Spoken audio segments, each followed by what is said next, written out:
पहली बात तो ये कि ये डिबेट में डालना नहीं चाहता था, उसका रीज़न है, देखो यार, हमारी लड़ाई है जातिवाद के खिलाफ, हमारी लड़ाई है सूडो सेक्युलरिज्म के खिलाफ, लेकिन यदि आप जातिवाचक गंदे शब्दों का प्रयोग करके कमेंट सेक्शन में किसी व्यक्ति को गाली दे रहे हो तो हमारी लड़ाई खराब हो रही है। मैंने इंस्टाग्राम पे जब इसके शॉर्ट्स काट के डाले थे तो आप लोगों ने बहुत भद्दे शब्दों का इस्तेमाल किया था जो मुझे पसंद नहीं आया था, इसीलिए मैंने वो सारे शॉर्ट्स हटा दिए। उनमें और मुझ में फ़र्क है। उसने एक गलत रील डाली, इस्लामोफोबिया, वो रील अगर आप अभी आगे देखोगे ना डिबेट में तो आपको समझेगा। मैं उस समय पे उससे ये पूछ रहा था कि मुसलमानी रियासतों का इस राष्ट्र में क्या योगदान है, फिर वो मुगलों का हो, मैं पूछ रहा था उससे। उसने सिर्फ यही शब्द काटा कि मुसलमानों का क्या योगदान है, ऐसा आशीष ने कहा है, और देखो देखो ये तो इस्लामोफोबिया फैला रहा है, जबकि वो खुद बहुत बड़ा हिंदू फोबिक है। वो कहता है कि 99% हिंदू सारे के सारे जातिवादी है, और सारे के सारे जातिवादी है भैया, और सारे हिंदू ऐसे ही है।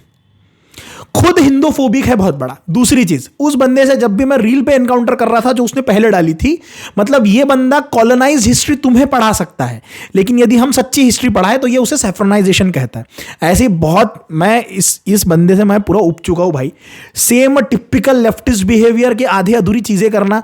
मैं ये भी आपको बता दूं कि जब वो निकल रहा था सेकंड डे तो कुछ 4-5 लोगों ने उसे घेरा था, वहां पे घेरा था इन द सेंस उससे पूछ रहे थे कि हाँ, ये एक बाबा जी वहां पे चिल्ला भी रहे थे कि मुसलमान बन जाओ, लेकिन वहीं से सुरक्षित उसे गाड़ी तक पहुंचा के कार्तिक भाई, जिन्हें वो सनातनी कह रहा था ना, सनातनी होस्ट भी सनातनी था, इसलिए मुझे बहुत तकलीफ हो रही थी, वही होस्ट उन्हें गाड़ी तक छोड़ के आए थे। दूसरी चीज, आर्य समाज को आरएसएस से लिंक करके कमेंट सेक्शन में लिखना और फिर ये कहना कि देखो आर्य समाज तो आरएसएस वाला है, उसके सारे कमेंट सेक्शन में वो लिख चुका है, जो उसने इस वीडियो डिबेट की वीडियोस डाले थे उसमें जो आरएसएस है वो आर्य समाजी है और आरएसएस से लिंक्ड है, मतलब ये सारे के सारे एक साथ गुंडे हैं। ये उसे दिखाने की ये पुरानी टेक्निक है इन लेफ्टिस्टों की। आप जब पूरी डिबेट देखोगे उसमें एक और मुद्दा आता है तेजो महल वाला। मैंने तो सीधा कहा था ना कि मैं एग्री कर रहा हूं भाई तुमसे कि ताजमहल ही होगा, तेजो महल नहीं होगा, लेकिन तुम्हारे पास में वैलिड प्रूफ क्या है? तुम कह रहे हो कि नहीं, मैं कह रहा हूं कि भाई उसके कागज अवेलेबल है। वो लिटरली एएसआई के जो कागज है वो आधे अधूरे कागज है, नीचे के 22 रूम अभी तक खुले नहीं है, केस चल रही है कोर्ट में। आप मुझे बता दो, आप प्रूफ कर दो। इस बंदे ने पूरे डिबेट में मुझे एक कागज नहीं दिखाया है। सेम वही अपना टेक्निक, कागज नहीं दिखाएंगे, मत दिखाओ कागज, दिखाओ मत। मूवीज पे लेके आया 2014 के बाद वाले टॉपिक नहीं बचे थे। एक जगह पे कार्तिक भाई ने उससे पूछा था कि आपको किस टॉपिक पे बात करना है, आप वो बताओ, पूछा गया था उससे। आप देखना आगे आपको ये सारे टॉपिक्स मिलेंगे। वही सेम टेक्निक से इन लोगों की पुरानी। मुझे तो अभी और कुछ बोलना नहीं है, आप डिबेट देखो, फिर बात करेंगे अपन कभी किसी और दिन। अभी बात नहीं करना चाहता मैं, ठीक है? एंजॉय करो डिबेट। हाँ, ये वीडियो आपको कट मिलेगा, रीजन बीइंग ये मोबाइल पे शूट हो रहा था। मैं रुका हुआ था उस क्लिप के लिए जो वहां पे बड़े कैमरा में शूट हुई थी, लेकिन वो क्लिप मेरे पास में अभी तक आई नहीं है, इसीलिए मैं अभी ये क्लिप डाल रहा हूं जिसमें कई जगहों पे कट्स है और शायद आप इस पक्ष को रखना चाहते हैं, जबकि एक दूसरी तरफ से बोला जाता है कि नहीं, ऐसी बात नहीं है। भारतीय संस्कृति को आप कितना भी प्राचीन जाके देखेंगे तो सनातन ही यहाँ पर था, वो सबसे पहले शुरू हुआ। तो आप ये किन तथ्यों पे कहते हो कि सेफ्रनाइजेशन किया जा रहा है या हो रहा है? देखिए, पहली बात जो मैं कहना चाहता हूँ, भारत की जो हिस्ट्री है, इतिहास, और सनातन की जो हिस्ट्री है, ये दोनों अलग चीज़ें हैं। एक धर्म का हिस्ट्री और एक देश का हिस्ट्री, दो अलग चीज़ें होती हैं। और दूसरी बात, जो भारत का हिस्ट्री है वो बहुत ही विभिन्नता भरा हिस्ट्री है, it's a very diverse history. हाँ, हिंदुइज्म जिसको हम जिस तरीके से समझते हैं, हम देखते हैं अब जैसे ही पुराने काल में जाते हैं, you have Hindus, Buddhist and Jains, and ऐसे भी काल रहा है जैसे मौर्य पीरियड था जिसमें it was predominantly Buddhist in nature. And even जब हिंदुइज्म का हम बात करते हैं, जिस तरीके से हम हिंदुइज्म को समझते हैं, और जिस तरह से सनातन वर्ड को यूज़ नहीं करूँगा बिकॉज वो बहुत ही मॉडर्न वर्ड है। हाँ, जिस तरीके से उसे हिंदुइज्म के लिए समझा जाता है, जो हिंदुइज्म का जो हम वर्ड देखते हैं, they were also not one united sect. उसमें इतने वेराइटीज़ थे, कोई शैव थे, कोई वैष्णवाइट थे, कोई तांत्रिक इसमें बिलीव रखते थे, तो इनमें भी there was not one sense of unity. हाँ, so Indian history has been a mixture. And then जब हम इस्लामिक इनके बात करते जो तुर्क आए हुए थे, जिनको हमने मिलिट्स बोला, उनमें भी ऐसा नहीं था कि वो सब एक ही चीज़ सोचते थे। जैसे हमारे इंडिया में जो डेक्कन के सल्तनत थे वो शिया थे, और जो दिल्ली वाले जो थे वो सुन्नी थे, और इन दोनों के बीच पे ऐसा नहीं था कि वो यूनाइटेड रहते थे, उनके बीच भी अपने बहुत मतभेद हुआ करते थे। और फिर जैसे ब्रिटिशर्स को हम जानते हैं क्रिश्चियंस थे, ऑब्वियसली वो क्रिश्चियंस थे, बट ऐसे भी ये हुआ है कि जो ब्रिटिश कॉलोनीज थी वो पोर्तुगीज कॉलोनीज से भी लड़ती थी, दोनों ही क्रिश्चियन थे। तो एक सिर्फ धार्मिक एंगल से या रिलीजन के एंगल से हिस्ट्री को देखना, it creates a false binary of us versus them. बल्कि हिस्ट्री क्या था ना, it was very complicated. And अभी का पूरा जिस तरीके से हम इसको अस वर्सेस देम और एक कलर दे रहे हैं, जैसे सिंधु घाटी सभ्यता, दिस वाज वैदिक पीरियड से भी पहले। इसके बारे में हमारे पास इतना कम नॉलेज है, हम कैसे कह सकते हैं कि वो जो वैदिक जो सिंधु घाटी सभ्यता के थे वो हिंदू थे और वो हमारे जैसे हिंदू भगवानों को मानते थे। हमें पता नहीं है इतना कुछ, फिर भी हम कह लेते हैं। और अभी तक ये भी कह रहे हैं कि जो लाल किला है दिल्ली में, जो क्लियरली मुगलों ने बनाया है, कि वो भी किसी हिंदू राजा का था। अब ये भी कह रहे हैं कि जो ताजमहल है, यार ताजमहल को तो छोड़ो यार, उसको भी तुमने जो महल बना दिया। अच्छा, कुतुब मीनार के बारे में क्या कहोगे फिर आप? कुतुब मीनार क्या था? जैसे Qutub Minar one by one इनको डिकोड करते हैं। कुतुब मीनार का जो स्ट्रक्चर है, you have some previous structure जो किसी हिंदी रूलर ने बनाया था, I agree, and there is archaeological evidence for that. And उसके ऊपर ऑब्वियसली जो दिल्ली सल्तनत थे उन्होंने उसको रेनोवेट करवाया। उसमें कोई जो दिल्ली का जो स्तूप है उसमें भी you find there is Buddhist evidence also, Hindu evidence also, Jain evidence also, it's a mixture. हाँ, बट ये जिस तरह से प्रेजेंट करते कि सब कुछ जो था वो सिर्फ हिंदू और हिंदुत्व के लेंस से था, आई थिंक वो देखिए कुछ ऐसा इंडियन हिस्ट्री का भाग है जो हिंदुओं का जो कंट्रीब्यूशन को कॉलोनियल लोगों ने थोड़ा सा उसको भड़काव करने का ट्राई किया, मना नहीं कर रहा हूँ, बट उसको करेक्ट करने के लिए जिस हद तक हम जा रहे हैं, इट्स टू एक्सट्रीम। जिस ताजमहल को भी तेजो महल या कहना, I feel that that's a step too far. Course correction कर सकते हो बट उसका भी एक लेवल होता है। और एक चीज़, अगर आप हिस्ट्री इसी लेंस से देखना चाहते हो कि जो मस्जिद है उनके नीचे मंदिर है, मैं ये भी बात कह रहा हूँ कि उसी मंदिरों के नीचे आपको बुद्ध स्तूप भी मिलेंगे, इसका भी हिस्ट्री आपको बताना चाहिए। बट ये हमें बताया नहीं जाता। हमें ये बताया जाता है कि जो बुद्धिस्ट थे, हिंदू थे, वो सब हाथ मिला के गाते रहते थे, अच्छे से प्यार से रहते थे, फिर मुसलमानों ने सब कुछ बर्बाद किया। बट वैसा नहीं था, हिंदू और बुद्धिस्ट भी एक दूसरे बहुत सालों तक लड़ रहे थे और इनके बीच में बहुत मतभेद होते थे, बट ये हिस्ट्री में बताया नहीं जाता।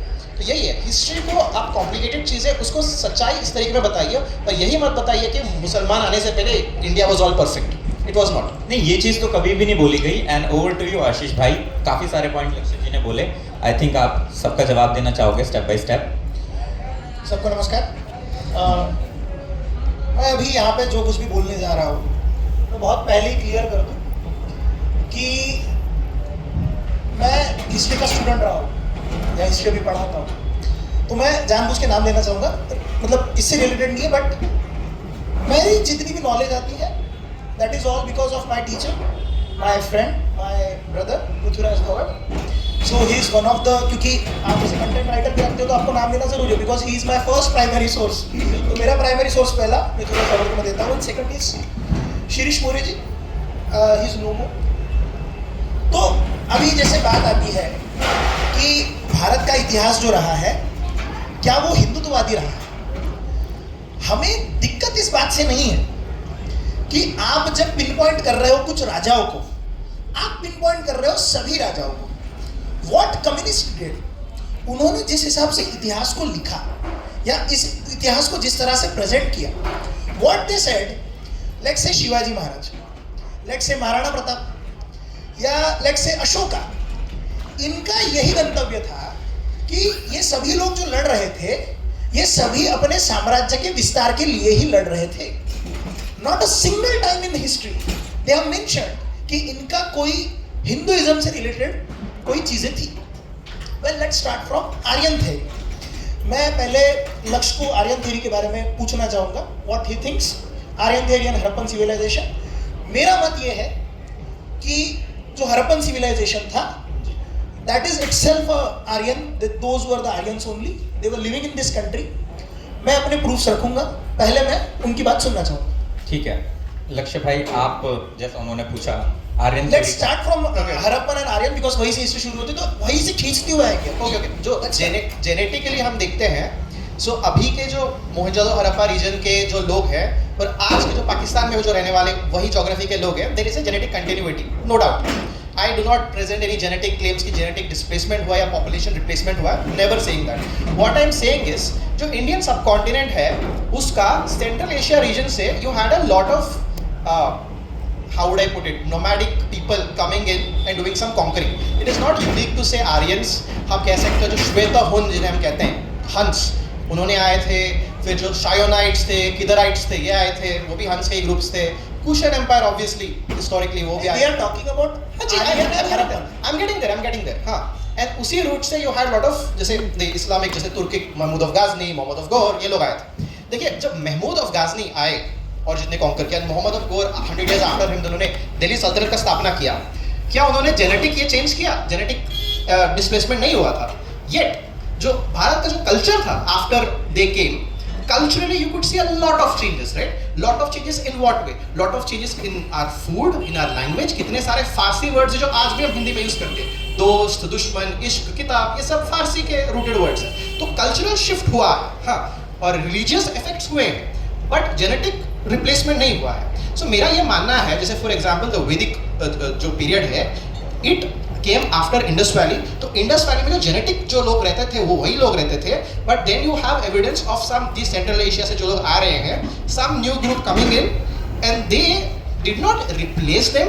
They were the ruling class of that region, just like how the Muslims were the ruling class of North India. इन्होंने ऐसी ruling class अपनाया. Genetics were the same because they were also intermingling with the local populations. And ये लोग जब ruling class अपनाया तो इन्होंने अपना जो culture होता है उसे impose किया. And इसका मैं core example ये बता सकता हूँ कि देखिए जो हमारे gods हैं, शिव, जिसे महादेव कहते हैं, शिव का reference you don't find in the Vedas. Vedas में रुद्र का बात किया गया है, इंद्र का बात किया गया है, जो विष्णु, शिव, ये सब है, ये सब लेटर वैदिक काल के गॉड्स हैं. एंड ये सब चीज में आप नोट करोगे, जो शिव है, शिव का depiction is black in colour. हाँ, और हमारे जितने गॉड्स हैं, कृष्ण, ये मेरे ख्याल से मैं इस पे आपको टोकना चाहूंगा. पिछली बार भी हम इसी मंच पे जब बात कर रहे थे, आपने खुद बोला था कि वैदिक नॉलेज वगैरह आपने स्क्रिप्चर्स नहीं पढ़े हैं. नहीं, तो उस पे टिप्पणी करना मेरे ख्याल से हम एक अलग ही दिशा में बह जाएंगे. फिर what I am mentioning is that यहाँ पर जब ये सारे वैदिक जो नॉलेज है ना वो संस्कृत में, देखिए दो चीजें, उसके मल्टीपल, एक वर्ड के मल्टीपल मतलब होते हैं. देखिए तो आप जो there is बोल a रहे हैं, mentioning of word Sanatan in Vedic. not the way it is used right now. नहीं, it is using in that way sense only. सनातन का मतलब होता है, there are two words. One is Sanatan and second is Hindutva. Both are different words. Sanatan is a philosophy, Hindutva is a political stance. नहीं, the way Sanatan Dharma जो term is used in today's day and age, that नहीं, it is using in same term. Sanatan means जिसका कोई अंत नहीं. तो वैदिक धर्म का कोई अंत नहीं, जैसे हमारी मान्यता है. अभी जो धर्म का सनातन का हम यूज करते हैं उसकी भी कोई अंत नहीं. आप जब बात कर रहे हो हिंदुत्व की, हम कह रहे हैं कि हिंदुत्व हमारा पॉलिटिकल स्टांस है, सनातन हमारी बेसिक फिलोसॉफी है. हम हिंदुइज्म को रिलीजन भी नहीं मानते, हम उसे एक वे ऑफ लाइफ मानते हैं. लेकिन जस्ट बिकॉज हमारे ऊपर इतने सारे आक्रमण हुए 712th सेंचुरी में, हमें जो हिंदू नाम मिला उसी को उठा के हम अपने हिंदू नाम को रिप्रेजेंट करते हैं. And just on that fact हम ये कहते हैं कि हिंदुत्व हमारा पॉलिटिकल स्टांस है, लेकिन सनातन हमारा बेसिक कल्चर है. अब सनातन में आप पूछेंगे कौन कौन आएगा, सनातन में बुद्धिज्म भी आएगा, सनातन में जैनिज्म भी आएगा, सनातन में हिंदुइज्म भी आएगा, सनातन में सिखिज्म भी आएगा. वाई? बिकॉज इन सबके जो टेनेंट्स है, बेसिक टेनेंट सेम है. अब आप कहोगे बुद्धिज्म कहाँ से आएगा, क्योंकि गौतम बुद्ध का सेम कोट है, ऐसो धम्मा सनातन. देखिए फॉर एग्जांपल जो बुद्धिस्ट लोगों का मानना है, जो हम मानने पे नहीं जाते हैं, जैसे अभी इन्होंने कोट बताया स्पेसिफिक, मैं कोट कर रहा हूं, ये कोट कर रहे हैं, तो उस पे आपकी क्या मैं नहीं जाना चाहता. अब आप कहोगे कि बुद्धिस्ट लोगों का ये मान्यता है, मैं पूछूंगा आप तो मान ही रहे हो ना, आपकी मान्यता है कि मैं कह रहा हूँ कि ये न्यू बुद्धिस्ट की मान्यता है, तिब्बत वाले बुद्धिस्ट की मान्यता है. सारे बुद्धिस्ट तो कन्वर्टेड हुए ना, कोई पैदाइशी बुद्धिस्ट ना. तिब्बत वाले तो सबसे पुराने हुए ना. बट तिब्बत वाले में सबसे ज्यादा फैब्रिकेशन भी तो है ना. नहीं, तिब्बत में फैब्रिकेशन है, ये आप बोल रहे हो, वो तो नहीं बोलते यार, वो तो नहीं बोलते. बट देखिए द मेन ये मुझे एक बात बताओ, 100 साल पहले जो कन्वर्ट हुए वो डिसाइड करेंगे, 1000 साल पहले कन्वर्ट हुए वो डिसाइड करेंगे. देखिए पुराना जो रहेगा वो डिसाइड करेगा ना. मैं घर में पहले रहने आया हूँ तो मुझे घर का चारों चप्पा पता है. जैसे फॉर एग्जांपल आर्य समाज जो है, रिफॉर्मिस्ट मूवमेंट है, वो तो नए वाले हैं. सबसे पुराने वाले वो तो आदि शंकराचार्य के जो शाह शंकराचार्य है ना, वो तो कुछ और कहते हैं. फिर तो हमें भी तो उनकी बात माननी चाहिए. ठीक है ना, दैट इज अ डिबेट. लेकिन इन सबका बेस सनातन ही है. देखिए that is what the reality and that is what the speciality of Hinduism and Sanatan. आप डिक्लेयर कर रहे हो कि बुद्धिज्म जैनिज्म में सनातन के अंदर पार्ट्स है. Exactly. बट जैनिज्म और बुद्धिज्म के ऐसे टेक्स्ट पढ़ोगे ना जो लोगों ने रामायण पे टिप्पणी करी है, कृष्ण जी पे. अच्छा, आप मेरे को एक लॉजिकली एक पॉइंट बताओ.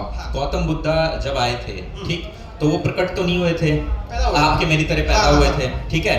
तो उनके पिता कौन थे, उनकी माता कौन थी, वो किस कल्चर को फॉलो करते थे?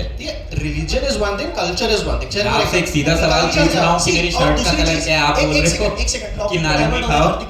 We were on Harappan civilization and Aryan हाँ, theory. उसमें पहले आते हैं, पहले उस पे पॉइंट आउट करो. आपके पास स्पेसिफिकली प्रूफ्स क्या है वो मुझे बताओ. ये मान्यता है, उस पे नहीं चलेगा. As far back we go in history, everything is based on speculation. No, not speculation. Current अभी रिसर्चेस भी हुए हैं, मैं रिसर्चेस लेके बैठा हूँ. मेरी डायरी अगर घूम गई ना, ये हजारों करोड़ों की डायरी है. मैं ये पूरे मेरी जन्म भर की रिसर्च है. आप बस बताओ. My अपना point रखो. My stance on saffronization of history has nothing to do with Aryan migration हुआ था या नहीं हुआ था. It is immaterial. So it is material. No, it is not. For me, it is not. See, my claim was, but that does mean कि आपने पढ़ा नहीं होगा. It's not about पढ़ा नहीं पढ़ा. जैसे for example, जैसे अगर हम मैं मान भी आप लेते हैं दोनों से, आपको टोक रहा हूं एक बार, मैं आप दोनों से रिक्वेस्ट करूंगा कि हम इसको थोड़ा सा साइंटिफिक ही रखेंगे। हाँ, आप जैसा बोल ही रहे हो, exactly, हाँ, इसको लक्ष्य scientific रखते हैं। आप भी इसको साइंटिफिक रखने की जैसे कोशिश कीजिए। आप कई कई जगह हो सकता है चलो, कि ना बताओ। मैं काम करता हूँ, जैसे पॉइंट मैंने रखा है तो मैं कुछ सवाल पूछता हूँ, आप उसके स्पेसिफिक जवाब दीजिए। if it is only relevant to the topic we are discussing, Yeah, it is relevant to the I topic. don't feel it is so. It is relevant because you are saying कि जैसे आर्यन लोगों को भी आप कह रहे हो कि वो हिंदू लोग नहीं थे, I'm not saying Aryans are not क्या Hindu or Harappan anything. Hindu लोग नहीं थे? नहीं, what I'm saying is the way we understand Hinduism. Yes.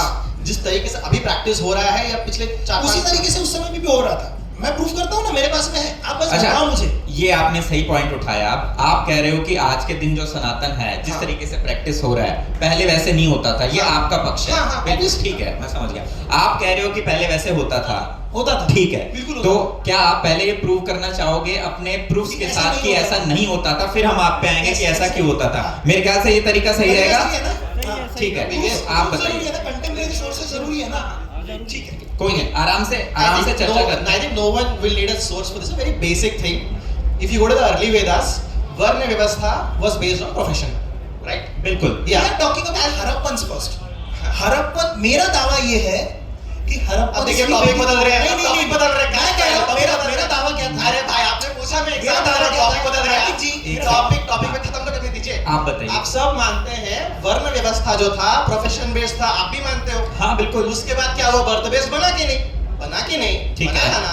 तो हिंदुइज्म बदला था ओवर टाइम, यस और नो? अच्छा ठीक है, अब मैं इसमें आपसे पूछ, आप एग्री कर रहे हो ना इस बात पे? क्या कह रहे हो? कि वर्ण व्यवस्था जो पहले प्रोफेशन बेस्ड था, फिर वो बर्थ हाँ। बेस्ड बना और उसके ऊपर से नहीं बदला था। मैं बताता हूँ कैसे। हमेशा के लिए वही था। मैं बताता हूँ ना, हमेशा के लिए। आपने सवाल पूछा, जवाब तो देने दो मेरे अच्छा, मित्र। ठीक है, बताइए। ठीक है, हाँ। देखिए जब वर्ण व्यवस्था बनी थी वो आज से मतलब अगर हम सनातन को माने तो हजारों साल पुरानी बात है, बट अगर मैं साइंटिफिक वे में भी जाऊँ तो 2500-3000 साल 5000 साल पुरानी बात है। ठीक है, हो सकता है मेरे नंबर थोड़े इधर हो क्योंकि मैं एक्सपर्ट नहीं हूँ इस चीज का, मुझे करेक्ट कर देना। बट आप ये देखिए कि ये किन कंडीशंस में बदला। ये पिछले 500 बदला तो था ना, कंडीशंस वंडीशन अलग बदला। दो बदला चीजें क्या हैं। नहीं, that is the thing, right? दो चीजें हैं। हाँ। 100% नहीं बदला, कुछ लोगों ने उसको बदला। लेकिन अरे आप मुझे एक बात बदल बताइए, नहीं सकता, बट कुछ लोगों ने बदल दिया। एक सेकंड, हाँ। आप एक चीज बताइए, एक कल्चरली एक वे चल रही थी, उसमें से एक घर में एक बात जब मुझे समझ नहीं रहा, ऐसा आप कौन सा रिलीजन है जो सारे religion सारे एक घर में- एग्जैक्टली, लेकिन पॉइंट ये है, पॉइंट मुद्दा ये है कि सेफ्रोनाइजेशन ऑफ हिस्ट्री में सबसे बड़ा जो दाव लगता है कि हम लोग क्लेम करते हैं कि आर्यंस बाहर से नहीं आए थे। यार हम क्लेम कर रहे हैं आर्यंस बाहर से नहीं आए थे, जबकि जो लोग वहां रह रहे हैं, जो आज आपको दिख रहे हैं सेंट्रल एशिया में, यही लोग थे जो वहां गए थे। देखिए मेरा एक ही पॉइंट ऑफ कंटेंशन है। आगे रिगार्डलेस ऑफ द टॉपिक, अगर सैफ्रोनाइजेशन हुआ नहीं हुआ, मेरे एक ही पॉइंट ऑफ कंटेंशन है। नहीं, वो टॉपिक तो रहना जरूरी है। Let me engage with it. इस पे हिस्टोरिकली जो नोमैडिक से ये होते हैं, they find a river plain and वहां सेटल हो गए, वो सेटल्ड एग्रीकल्चरल बन जाते हैं। It is first pastoralist, nomadic pastoralist to settled. But यहाँ पे आप जो दावा कर रहे हो, यू आर सेइंग जो सेटल्ड सिविलाइजेशंस थे उनको फॉर सम रीजन नोमैडिक होकर वहां जाना पड़ा। Whereas historical pattern has always been people from the steppe region coming and settling and becoming settled civilizations. ये तो रिवर्स हो गया ना? अभी मैं इस हाँ पर टिप्पणी करना शुरू बिल्कुल करूं? बिल्कुल बिल्कुल। ओके, तो ठीक है, मैं अभी प्रूफ देता हूं अपने तारीफ से कि why Harappans were the Aryans were, right? Vedas की सबसे बेसिक वे ऑफ पद्धति क्या है जिसके तरीके से आप लोग पूजा करते हैं? क्या है? आज यहाँ पे क्या हुआ था 11,000 लोगों का हवन यज्ञ हुआ था। हवन is the common thing present in Vedas का कॉमन पार्ट है। हड़प्पन सिविलाइजेशन में फायर अल्टार्स, जहाँ पे हवन, Fire altars is also Zoroastrian practice. Exactly, तो मैं वही कह रहा हूँ, जोरोस्ट्रियन पे भी आता हूँ ना। अच्छा, मैं जोरोस्ट्रियन पे भी आता आप हूँ। उनको कंप्लीट करने दीजिए ना, आपको पूरा समय मिला था। ठीक है, मैं आखिरी में करंट फाइंडिंग दूंगा, sudden current finding, right? So the very first thing, सबसे पहले मिला था आपको फायर अल्टार्स, राइट? वैदिक लोगों का सबसे कॉमन प्रैक्टिस क्या होता है? फायर अल्टार्स का। दूसरा, वैदिक लोगों पे सबसे पहले जो आरोप लगाया जाता है कि दे केम विद द चैरियट्स, रथ लेके आए थे। मैं क्लेम नहीं कर रहा हूँ। नहीं, लेकिन ये क्लेम होता है सेफ्रोनाइजेशन ऑफ हिस्ट्री आप में। किससे डिबेट कर रहे हो? मुझसे या किसी एक claim से? नहीं, आप पॉइंट एक सेकंड, लक्ष्य लिसन, आपका नॉलेज अगर कम होगा इस आप स्ट्रॉ मैन बना के उसको तोड़ सकते हो। नो सी, इसका नॉलेज कम होगा, मैं कुछ देखिए आर्यंस आए थे, नहीं आए तो उससे अभी का सैफ्रन, अरे आर्यन पर Aryan saffron did they ever use the colour saffron, Aryans Define were saffron. Exactly, Aryans and Harappans both were Hindus only. आप इस चीज का प्रूफ दोगे अभी? मैं दे रहा हूँ ठीक ना, है, मुझे पूरा बोलने तो दो। ठीक है। ठीक है, लक्ष्य भाई आपको भी पूरा मौका दूंगा द मैं। Very first thing, he is claiming कि आर्यन लोग बाहर से आए थे। मैंने नहीं क्लेम किया ये बात। It is immaterial to saffronisation of history अभी के जमाने में हो रहा है या नहीं हो रहा है, सैफ्रनाइजेशन नहीं हो रहा है। अच्छा मैं इसको थोड़ा सा कंक्लूड करता हूँ एक तरीके से। आशीष भाई आप इस चीज का प्रूफ 2-4 मिनट में दीजिए और फिर हम करंट पे आएंगे, ठीक है? तो सबसे पहला, अब चलो ठीक है, लक्ष्य तो अभी मेरे लिए बहाना बन चुका है, मैं ये जवाब लेफ्टिस्टों को दे रहा हूँ यहाँ से, ठीक है? देखिए वो अपना straw man बना के वहाँ से debate कर रहे हैं। The thing is you are not literate enough। आगे देखिए आप किसी और से डिबेट करना नहीं, कर सकते हैं। मैं आप debate लिटरेट लिटरेसी का बात कहां से आ गया? Exactly, भाई आप जब हिस्ट्री में बैठ रहे हो तो very point but why I challenge you for the debate. History मैंने इसको चैलेंज किस बात पे किया था? सैफ्रनाइजेशन ऑफ हिस्ट्री पे किया था। एग्जैक्टली, तो मेरा कहना ये था why are you making videos on history when you What videos did I make on history? That you are passed out from IIM। हाँ। पहले तो आप you are passed out from IIM, Yeah, so- आपका history में कोई base भी नहीं है। यू मेड मेरा पॉलिटिकल साइंस में बेस नहीं है, that doesn't mean you can't speak on history. Exactly, the thing is reel वालों का बेस उतना ही होता है जितना आप भी तो यूट्यूबर हो। एग्जैक्ट, मैं आप भी तो यूट्यूबर हो। यूपीएससी के बच्चों को हिस्ट्री पढ़ाता हूँ, अरे देखिए ठीक है? सेकंड थिंग, अभी मेरे मुझे पूरा यूपीएससी में आप ये सवाल का ऐसा आंसर लिख के दोगे तो मार्क्स तो नहीं मिलेंगे आपको। नहीं देंगे ना भाई, तो वो अलग है ना, हमें जो मार्क में लिखना है हम लिख के आएंगे, जो यहाँ तो करना है वो यूपीएससी में करेंगे। अलग हिस्ट्री पढ़ाएंगे और आरक्यू अलग हिस्ट्री का करेंगे। Listen to me very carefully, ठीक है? अब वो सिस्टम ही आपका है कम्युनिस्टों का, तो हम कम्युनिस्टों का सिस्टम अब भारत में सब कम्युनिस्ट हम है। ऐसा करते हैं जहाँ से चर्चा मैं कम्युनिस्टों को आप भारत रखिए। में ठीक होने के मारा है। क्योंकि लेट मी कंप्लीट। हाँ आप एक बार कंप्लीट कीजिए सबसे उसको। पहला पॉइंट जब सैफ्रनाइजेशन ऑफ हिस्ट्री में आता है तो मैं चाहता था कि एंशिएंट इंडिया से शुरू हो। Saffronisation of history of ancient India में इनका क्लेम होता है हमेशा से लेफ्टिस्ट लोगों का कि वो बादलों में लेफ्टिस्ट है, मुझे दिख नहीं रहा। लिसन टू मी, मुझे बोलने दो। तो क्लेम ये होता है कि हड़प्पन थ्योरी, हड़प्पन पीपल जो है उनके ऊपर आर्यन लोगों ने माइग्रेट करके रूल किया, रूलर क्लास था। ये तो शब्द आपका था ना भाई आप लेफ्टिस्टों का बता रहे थे ना। मैं आपको बोल रहा हूं। ये तो देखो आपने बोला था लक्ष्य भाई, ये तो मैं बोलूंगा। आपने नहीं, बोला हम था उस टॉपिक पे आएंगे, पर ये आपने बोला था अभी इसी वीडियो में कि वो आए थे and they become the ruler. ये चीज तो Yes, हुई थी। आपने बोला But था। आप still आप एक बार कंप्लीट कीजिए। तो लक्ष्य भाई का ये कहना था कि Aryans came from outside and they started ruling, right? Now Aryans के कुछ बेसिक टेनेंट्स कि आर्यन किस तरह से वर्क करते थे। आर्यन लोगों को वैदिक संस्कृति वाले लोग कहा था और वो बाहर से आए, इन्होंने रूल किया, हड़प्पन लोगों को पुश डाउन किया साउथ में, ठीक है? अब सबसे पहले यदि हम देखें तो उनका एक कॉमन नॉमेनक्लेचर होता है कि उनके पास में चैरियट्स होते हैं। नहीं, I said the argument is population replacement, genetic replacement नहीं हुआ था। मैं नहीं कह रहा हूं कि उन्होंने द्रविडियन से साउथ में पुश किया और द्रविडियन बोल के कोई टर्म था, because Dravidian term itself comes from Sanskrit. I never use that term also. I said कि पॉपुलेशन रिप्लेसमेंट कैटेगोरिकली नहीं हुआ था। There genetic continuity between today's Pakistanis living in Sindhu घाटी सभ्यता एंड उस जमाने के जो जेनेटिक स्केलेटन्स में मिले, जेनेटिक कंटिन्यूटी है, बताने कर रहा हूं। स्केलेटन का कोई प्रूफ है आपके पास? स्केलेटन का कोई प्रूफ है? कहाँ पे हड़प्पन सिविलाइजेशन के स्केलेटन में से कहाँ से आपको एक भी डीएनए मिला है, ये बता दीजिए मुझे। यार देखिए, एक भी डीएनए अगर मिला होगा तो मुझे बता दीजिए। Are you denying that there has been genetic continuation? आप तो अपने पॉइंट के अगेंस्ट आर्ग्यू कर देयर रहे इज जेनेटिक कंटिन्यूएशन। तो मैं भी वही कर रहा हूं। जेनेटिक कंटिन्यूएशन नहीं, मैं भी तो वही कह रहा हूं भाई। लेकिन किसमें है जो लोग यहाँ पे ऑलरेडी रहते थे, ठीक है? आर्यंस के और उनके जेनेटिक्स में कोई फर्क नहीं है। आप जिन्हें श्वेत वर्ण कह रहे हो ना, श्वेत वर्ण जो कह रहे हो वही श्वेत वर्ण हड़प्पन में भी रहा करते थे। ये मेरा कहना है। श्वेत वर्ण आपने दावा किया ना कि आर्यंस और श्वेत वर्णी। नहीं, श्वेत हुन जो होते हैं, हुन लोग जो थे, हुन तो बहुत बाद में है। हाँ, तो वही मैं गुप्ता पीरियड वाला वो एग्जांपल दे रहा हाँ, हूं। श्वेत हुन, अच्छा, मेरा सिर्फ शायोनाइट, मिडराइट। मेरा एक कॉमन सवाल है, क्या आर्यंस बाहर से आए थे? आप इसे मानते हैं, हाँ या ना? इतना टू theory, see this is so back in history, we don't have concluded it. I have concluding. आप देखिए, आप अगर मैं कंक्लूड कर रहे हो तो मैं रिसर्च पेपर पब्लिश करिए ना। मैं दे रहा हूं सेंसस क्या है? पेपर, मैं रिसर्च पेपर में दे रहा हूं ना भाई, बट वो कंसेंसस नहीं है ना भाई। मैं प्रूफ लेके बैठा हूं। अरे भाई, अगर इतना ही कंसेंसस तो हिस्ट्री बुक में आ गया रहता ना अभी तक। अच्छा, आप कौन सा नया हिस्ट्री जानते हो तो हिस्ट्री बुक में नहीं है। नहीं बिल्कुल ऐसी बात नहीं है कि यार कोई चीज नहीं है। जैसे फॉर एग्जांपल अभी जिस चीज के लिए आप भी फाइट कर रहे हैं वो बुक्स में या कॉन्स्टिट्यूशन में नहीं है, उसका ये मतलब नहीं है कि वो चीज एग्जिस्ट नहीं करनी चाहिए। It is not available on ChatGPT doesn't mean अरे यार, ChatGPT कौन यूज करता है नहीं, आजकल? आप ही करते हैं भाई। कब बोल कहा? ये देखिए, ये कैलकुलेटर हटा के कोई एड हॉक में बस कोई नहीं दूसरों को बोलो मैं- ChatGPT यूज मैं- करता मैं है, इस दूसरों पे को आता हूं, मैं लेफ्टिस्ट इस पे है, आता उस पे है, इस पे है। कोई बात नहीं। पॉइंट पे आओ ना सैफ्रनाइजेशन। मैं इस चीज पे कहता हूं, देखो लक्ष्य जी, आप इस हिस्ट्री में आप एक्सपर्ट नहीं है ना, ठीक वो है। नहीं ठीक है। मैं तो हूं। वो कहते हैं आप कि कह वो रहे हैं कि दो थ्योरी है, मैं कह रहा हूं एक ही थ्योरी है। आप मैं थ्योरी प्रेजेंट करूं? आप थ्योरी मैं एक ही थ्योरी क्या? बहुत थ्योरीज है। एक ही थ्योरी है। एक ही थ्योरी कैसे हो सकता है यार? ये तो वो यार, हर चीज में कुछ बहुत मेरे ख्याल नहीं यार, आप अगर देखिए दो एक ही चीजें थ्योरी कैसे हो सकता है जनाब? थ्योरी तो 2-4 तो है ना यार, आप भी तो जानते हो। That is what, see, when you theory क्या cannot, होता है? Theory when- hypothesis, theory that is what they are doing from the अरे past, यार, कि आप नहीं, जब नहीं, तक देखिए थ्योरी देखिए, क्या होता है? एग्री करो नहीं करो अलग बात है, थ्योरी तो थ्योरी होता है ना भाई। आप अगर किसी थ्योरी चीज को तो मान- थ्योरी होता है, मानो मैं नहीं मानो proof थ्योरी तो के थ्योरी है। साथ दे रहा हूँ। आप कह रहे हो सिर्फ एक ही थ्योरी है, नहीं नहीं ऐसा नहीं हो नहीं सकता है? साइंटिफिक थ्योरी एक अलग चीज होती है, हिस्टोरिकल थ्योरी एक अलग चीज होती है, और Historical हवा में कुछ मतलब- बोल देना एक अलग चीज होती है। आप देखिए एक चीज हवा में बात कर रहे हैं इसका देखिए, मतलब। आप हम सब जवाहरलाल एक हैं। नेहरू हवा में बात कर रहे हैं, डॉक्टर अंबेडकर हवा में बात कर रहे हैं, इसका मतलब देखो, हो सकता है डॉक्टर ना? अंबेडकर क्यों नहीं हो सब सकता? बात कर रहे हैं, नई आशीष रिसर्च नहीं हो सकती क्या? अरे सब हवा में बात कर रहे हैं, नई आशीष रिसर्च जानता है। नहीं हो सकता क्या? अरे सब देखिए अंबेडकर जी नहीं, की यहाँ पर मैं कुछ चीजें ऐसी बता सकता हूँ जो शायद आप भी एग्री नहीं करेंगे। जनाब आप भी होस्ट होके स्टैंड क्यों ले रहे हो? मैं जनाब होस्ट होके स्टैंड क्यों ले रहे हो आप? आपको तो न्यूट्रल रहना चाहिए। मैं स्टांस ले रहा हूँ। आप स्टैंड ले रहे हो? आप एक बात बताइए, अगर आप ये चीज बोल रहे हैं ना लक्ष्य आप भाई, अंबेडकर जी के बारे में मेरे से क्यों बहस कर रहे हो इस मामले में? आप आपने पता क्या किया? आपने सबसे पहली चीज किया, अंबेडकर जी कहाँ से निकले? इसी भारतवर्ष के। मैं कहाँ का? इसी भारतवर्ष का। नहीं, आप तो कहाँ? भारतवर्ष के Let me लोग complete कौन सा ना, भाई? let me complete। हाँ। सब यहीं के हैं, हाँ। ठीक है, लेकिन आपने जो सबसे प्राचीन चीज है, जब आप उस पर बेनिफिट ऑफ डाउट देने की कोशिश करते हो ना, तो एज ए होस्ट से पहले मैं एक भारतीय भी हूं, तो उस चीज पे मैं आपको एक बेसिक चीज बता रहा था कि ऐसी बात नहीं है।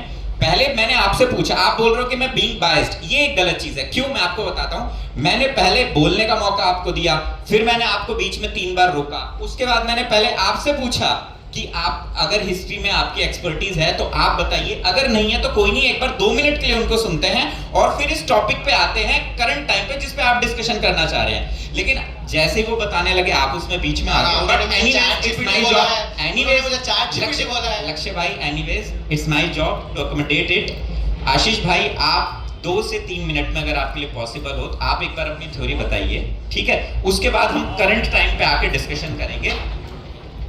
Agree with this? मेरी मान्यता ये है कि हड़प्पन्स वर द वैदिक सनातनीज ओनली, ठीक है? वो हिंदू सभ्यता का ही पार्ट था। उसके पॉइंट्स मैं आपको बता रहा हूँ। The very first thing is कि आर्यन लोग माइग्रेट करके आए थे, ये पहला दावा लगता है। तो सिनोलिका करंट अभी सिनोलिका जो रिसर्च है वो आपके हिस्ट्री बुक्स में नहीं है, आर्य शर्मा में कहीं नहीं है, लेकिन वो हुआ नहीं, ऐसा तो नहीं है ना। सिनोलिका रिसर्च हो चुका है, वहां पे चैरियट्स मिल चुके हैं और वो हड़प्पन सिविलाइजेशन का ही रिसर्च था। पीओवी ही ये है कि आर्यंस माइग्रेटेड नहीं थे, आर्यंस माइग्रेटेड नहीं थे। मैं यही पीओवी रख रहा हूं सर कि सिनोली में जो हड़प्पन सिविलाइजेशन में आपको रथ मिले हैं वो रथ आर्यंस के होते थे। इनका ये दावा, इनका यानी कि दावा होता है आर्यंस माइग्रेटेड नहीं थे। दूसरी चीज, जो फायर अल्टार्स आपको हड़प्पन सिविलाइजेशन में मिले हैं, दावा ये किया जाता है कि वो कचरा जलाने के लिए तो इस्तेमाल किया जा सकता था, लेकिन वो घर के सेंटर में होता है जहां पे आज भी जिस तरह से हम लोग हवन करते हैं। मैं ये कह रहा हूं कि Harappans were the Hindus only. Third thing, सबसे ज्यादा ऋग्वेदा में जिस नदी का उल्लेख आता है वो सरस्वती नदी का आता है। लेकिन आप जिस समय पे आर्यंस को कहते हैं तो आर्यंस के लिए एक वर्ड यूज किया जाता है, that was Ganga Jamuna civilisation. लेकिन आप जब देखोगे तो गंगा जमुना का नाम आएगा भी नहीं बहुत जगहों पे। सो मेरा दावा ये है कि जो आर्यंस थे वो यही के थे। लेटर ऑन जिस समय पे सरस्वती रिवर ड्राइड अप हो गई, वही लोग नीचे सरके। रीजन बीइंग, जिस समय पे हड़प्पन लोगों की जो पॉटरी है वही पॉटरी साउथ में मिली है। सेम पीरियड ऑफ टाइम है जब जिस समय पे सरस्वती पूर्णतः सूख चुकी थी और आर्यंस भी पूर्णतः आ चुके थे। सेकंड थिंग, आज भी हम जब डेड बॉडीज रखते हैं, हम किस दिशा में रखते हैं? नॉर्थ एंड साउथ में। हेड नॉर्थ में होता है, साउथ में होता है। हड़प्पन सिविलाइजेशन में आपको डेड बॉडीज भी नॉर्थ टू साउथ में मिली है। अब एक और बात, आज जिस समय पे आप जो जेनेटिक म्यूटेशन देख रहे हो या फिर जो जीन्स प्रेजेंट मिल रही है, वो जो जीन्स है 25 to 30% जो आप में मिलेगी, वो हड़प्पन सिविलाइजेशन में जो राखी गढ़ी में करंट 2017 में वसंत शिंदे का पेपर प्रेजेंटेशन है, जाके पढ़ना। वहां पे वो ये कह रहे हैं कि वो जो चेहरा है जिसको हमने क्रैनियोफेशियल पुरसे हड्डी का ढांचा बनाने की कोशिश करी थी, वो आज के हरियाणवी लोगों से मैच कर रहा है। हरियाणवी लोगों पे ये बात लगती है कि वो बाहर से आए थे। अगर वो क्रैनियोफेशियल चीजें आपको मिल रही है, वो हरियाणवी लोगों से मैच कर रही है, तो आर्यंस वहां से कैसे आएंगे? आप कह रहे हो कि वो हूंस भी है, उनका नाक सीधा है, वो श्वेत वर्ण के। दूसरी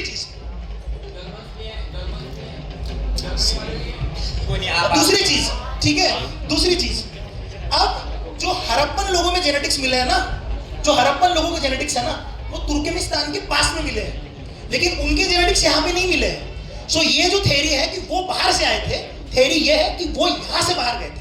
मैंने यहाँ पे कितने तो पेपर प्रेजेंटेशन दिए और कितने तो सोर्सेज दिए। Tell me single source and tell me single thing. Theory है, थ्योरी है, एक थ्योरी तो प्रेजेंट करो लक्ष्य जी। few points which he mentioned, the जो हवन करने के the practice we find in some Central Asian nomadic Exactly, मैं वही कह रहा हूँ कि जो listen, the thing is ना, we find it in Iran, we find it around Turkmenistan, Uzbekistan. सुनिए Let him complete, पूरा तरीके से disagree नहीं कर रहा हूँ इसमें। बिल्कुल। तो the thing is ना, there have been cultural similarities in terms of practice also. For example, हम जैसे देव और असुर करते हैं, the Iranians do it ahuras and devas, पर उनके लिए ahura अच्छा होता है और deva is a negative entity. For us it's the opposite. So there has been some cultural link. But what we can only speculate is कि हम यहाँ से वहाँ गए थे, वो यहाँ से यहाँ आए थे. But it's not a binary, it's a triangulation. Central Asia भी है, Iran region भी है, and then जो आप खैबर पास को पार कर इधर आते हैं. ओल्डेस्ट सिविलाइजेशन कौन सी है तीनों में? ओल्डेस्ट आर्कियोलॉजिकल एविडेंस कहाँ से मिले हैं? हड़प्पा के मिले हैं ना। हाँ। तो ओल्डेस्ट क्या रहेगा? But then again the argumentation goes like this कि हड़प्पा वाले वहाँ गए थे। इस चीज में तो आशीष जी मैं आपसे एग्री करता हूँ। देखो फॉर एग्जांपल ये फोन बना दिया और आज से 200 साल बाद कोई इस फोन को फिर से बना रहा है या वहाँ उस कोने में मिल रहा है, तो फर्स्ट मेरा ही हुआ ना। The only thing I can argue here in this historical pattern where जो nomadic pastoralists थे, they always come find a river basin and then वहाँ पे they become a settled civilization. Happened with जो Sumeria जो Mesopotamia पे है, they all started from there. They were nomadic only. जो आए थे उन लोगों को तो गंगा यमुना पहले फाइंड करनी चाहिए ना। सरस्वती के ऊपर 10-10 मंडल क्यों लिख के रखे उन लोगों ने? रुकिए कौन? वैदिक सिविलाइजेशन में उन्होंने सबसे ज्यादा गुणगान सरस्वती रिवर का किया है। तो मना थोड़ी कर रहा हूँ उसको। अपन सिविलाइजेशन पूर्णतः सरस्वती रिवर के बेस पे ही थी। हाकरा घाघर कहते हैं ना अपन उसे। See, again, you are misunderstanding my argument. What I am saying is, it could be that हम यहाँ से वहाँ गए जो आर्यन थे। देखो इनका पॉइंट जो है मैं आपको बोलता नहीं स्पेकुलेटिव नहीं है, वो एविडेंस बेस्ड ये बात करना चाह रहे हैं कि अगर पहले यहाँ पर था सरस्वती, फॉर एग्जांपल आज हम यहाँ एग्जिस्ट करते हैं, ठीक है, आज यहाँ ये पंडाल है तो मैं इसके बारे में लिख सकता हूँ, लेकिन मान लो ये पंडाल आज से 500 साल पहले था तो मैं इसके बारे में नहीं लिखूंगा। One question, okay. वेद लिखे गए थे, the earliest evidence of Vedas. We had a writing system somewhat similar to Devanagari. Indus Valley का जो writing system था, it was like the Egyptians, they were using some symbols, and it was not related to the Devanagari. हाँ, and we haven't deciphered it yet. अगर if we already had a writing system, then why did we have to develop Devanagari? Okay, let me come to this point as well. Chennai government ने 50 lakh to 75 lakh decide किए थे कि जो Harappan language को decipher करेगा उसे हम पैसे देंगे, राइट? डिसाइफर करने की बात ही क्यों थी? नहीं भाई डिसाइफर तो करना पड़ेगा ना, अंदर क्या है देखना पड़ेगा ना। फॉर इंस्टेंस, हाँ, उस टाइम जो ओल्डेस्ट सिविलाइजेशंस थे या नाइल में जो इजिप्शियन था, हमारा हड़प्पन ये था, and then you had the Mesopotamian. हाँ, एंड जो नाइल वाला था वो बहुत ही रिसेंटली जो इजिप्शियन का उसका ट्रांसलेशन हो गया because they had the Rosetta वाला जो थिंग था, एंड जो सुमेरियंस वाला था उसका they had some kind of continuity, so deciphered. Indus valley we haven't deciphered the meaning, there was some discontinuity in between जहां पे सिटीज वर अबैंडन्ड एंड जो writing systems are was lost due to some reason. Okay, agree. The point is आप जब decipher करने के बारे में आ रहे हो, सो नाम लेना, अगर आपको डिसिफर करना पड़ रहा है in the first place, that means there was discontinuity in the civilisation, right? So see ना, अगर आप वेदों की भी बात कर रहे हैं तो वेदों को तो बहुत बाद में लिखा गया, रीजन राइटिंग में, रीजन भी वेद लिखे नहीं जा सकते थे, वो श्रुति स्मृति में ही होते थे। ये वेदों का ही नियम है, वो श्रुति स्मृति में होते थे। आपके फॉन्ट्स चेंज हुए उस समय पे आपने उसे लिखा। Now coming to the Harappan civilisation के डिसिफरमेंट पे, तो यदि आप देखोगे तो चेन्नई बोलता तमिलनाडु गवर्नमेंट ने पैसे डिनोट किए थे, and recently I don't remember the name of that scientist जिन्होंने वो डिसिफर किया है, his name is something Yajnavalkya ने उसे डिसिफर किया, उसने एआई में उसे डाला, उसने प्रेजेंट किया।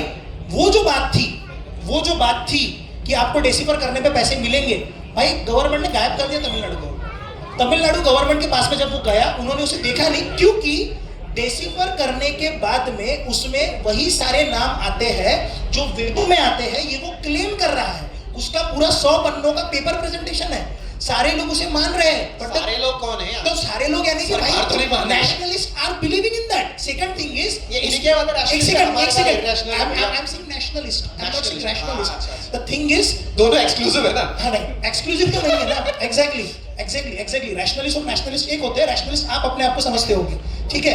द पॉइंट इज कि उसे मिला, उन्होंने प्रेजेंट किया, लेकिन प्रेजेंट करने के बावजूद तमिलनाडु गवर्नमेंट ने उसे डिनाई कर दिया. ठीक है, उसे डिनाई कर दिया. अब चलो, राइटिंग ये कभी भी सेकेंडरी सोर्स में आता है. पहले आते हैं आपके आर्कियोलॉजिकल एविडेंसेस. आर्कियोलॉजिकल एविडेंसेस में आपको फायर अल्टार मिले. फायर अल्टार के पास में आपको वही हवन सामग्री मिली जो आज भी इस्तेमाल हो रही है. सिमिलर पैटर्न में वही हवन सामग्री मिली. अच्छा चलो वो भी छोड़ो. आपने जब देवों की भी बात करी कि आप नहीं कह पा रहे कि वो कौन है, मैं ये कह रहा हूँ कौन है, मतलब तो समझ में नहीं आ रहा. I wasn't denying her name. नहीं. he was saying कि exactly वहाँ पर भी था, बट वो समय का कंस्ट्रेंट था. बट एनीवेज हम इसको थोड़ा सा मॉडर्न डे डिबेट पे अब लेके आते हैं, है ना. और आपने अपना पक्ष बहुत अच्छे से रखा, और मेरे ख्याल से ये सारे के सारे एविडेंस जो आप एक बार प्रोवाइड कराना, हम वीडियो में लगाने की पूरी कोशिश करेंगे. Now mic back to the Lakshya. तो लक्ष्य भाई, अब मॉडर्न डे में आप सेफ्रनाइजेशन या सबसे पहले तो मॉडर्न डे पे आप किस टाइमलाइन को रखना चाहते हो, आप वो चीज बताइए, और फिर उस पर हम डिस्कशन करेंगे. 2014 के बाद वाला, 2014 के बाद जब से एक सर्टेन आइडियोलॉजी वाला सरकार आया है. ठीक है, तो आपको ऐसा क्यों लग रहा है कि उसके बाद सेफ्रनाइजेशन किया जा रहा है? देखिए, जिस तरीके से हमारे, जैसे बिगेस्ट एग्जांपल मैं देता हूँ, कंटिन्यू. जैसे छावा मूवी जो था, छावा मूवी आया, सही है, अच्छी बात है, लोग सेलिब्रेट कर रहे हैं, देयर वाज नो प्रॉब्लम. हाँ, छावा मूवी को बहुत प्रमोट किया गया, सरकार ने भी प्रमोट किया. एंड देन फूले मूवी भी आया. फूले मूवी के लिए प्रोटेस्ट हुए, हाँ, क्योंकि आप एक कम्युनिटी को बुरा दिखा रहे हो, एंड उस प्रोटेस्ट के चलते सीन्स कट हो गए. तो जो क्रैकडाउन हम देख रहे हैं, वो कुछ मूवीज जो उस पॉलिटिकल पार्टी का एजेंडा को फिट करता है, उसको पूरा प्रमोशन मिलता है, और जो कुछ मूवीज जो उस पार्टी के एजेंडा को क्वेश्चन करता है, उस पे कट्स लग जाते हैं. मेरा मानना है दोनों ही हमारे इतिहास है, दोनों को इक्वली फुल्ली दोनों लोगों को दिखाना चाहिए. अगर आप मानते हो फूले मूवी में कट होना चाहिए बट छावा मूवी फुल्ली दिखाना चाहिए, तो आप बायस्ड हो. ठीक है. तो फूले मूवी में प्रॉब्लमेटिक क्या था? प्रॉब्लमेटिक जो था वो तो काटा गया. क्यों काटा? क्या मैं बता रहा हूँ ना प्रॉब्लमेटिक क्या था. ठीक है, फूले मूवी के वक्त में क्लेम ये किया जाता है कि सारे ब्राह्मणों ने मिलके महात्मा फुले का शोषण किया, या फिर उस समय पे वो शोषण हुआ था, राइट. दूसरी चीज, अब महात्मा फुले को जिन्होंने स्कूल दी थी, स्कूल के ओनर का नाम क्या था, जो जिनका वाड़ा था उनका नाम क्या था? No idea, but that's not the point. Exactly, that's the point. No, that's the point. ब्राह्मण, ठीक है.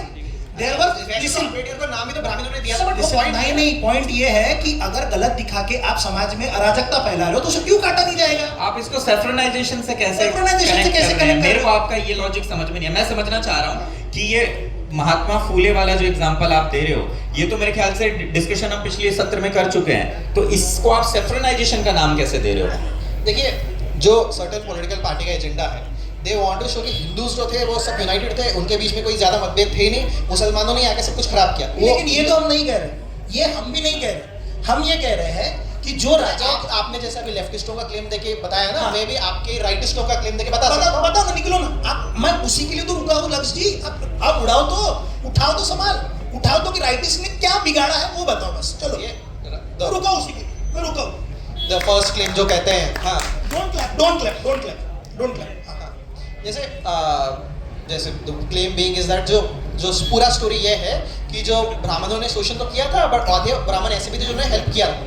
बट देखिए, जैसे दयानंद सरस्वती जी खुद थे, हाँ, उन्होंने दलितों का हेल्प इसलिए नहीं किया था क्योंकि वो ब्राह्मण थे, उन्होंने इसलिए किया था क्योंकि they saw each other as fellow human, मानवता के बेसिस पे किया था. लेकिन जो शोषण हुआ था वो मानवता के बेसिस पे नहीं हुआ था, वो जात के बेसिस पे हुआ था. तो ये जाति का जो हिस्ट्री है, इसको एक तरीके से छिपाया गया है in our own history book. इसको प्रेजेंट किसी ने लक्ष्य जी, आशीष भाई, मैं बीच में टोकना चाहूंगा कि हमारा जो टॉपिक ऑफ डिस्कशन है वो क्या है? यहाँ पर सेफ्रनाइजेशन पर डिस्कशन हो रहा है, तो अभी हम बहुत ही अलग दिशा में जा रहे हैं. तो उस दिशा को छोड़ते हुए, coming back to the point, मैं माइक आप ही को दे रहा हूँ, आप ही वो पॉइंट चूज करिए जिस पे आपको डिस्कशन करना है, जिस टाइम फ्रेम पे आपको डिस्कशन करना है, और आप उस चीज पे बताइए. तेजोमाला अग्री कि वो नहीं होगा. सैक्रिफाइस हो रहा है ना, क्यों एग्री कर रहे हो? सी.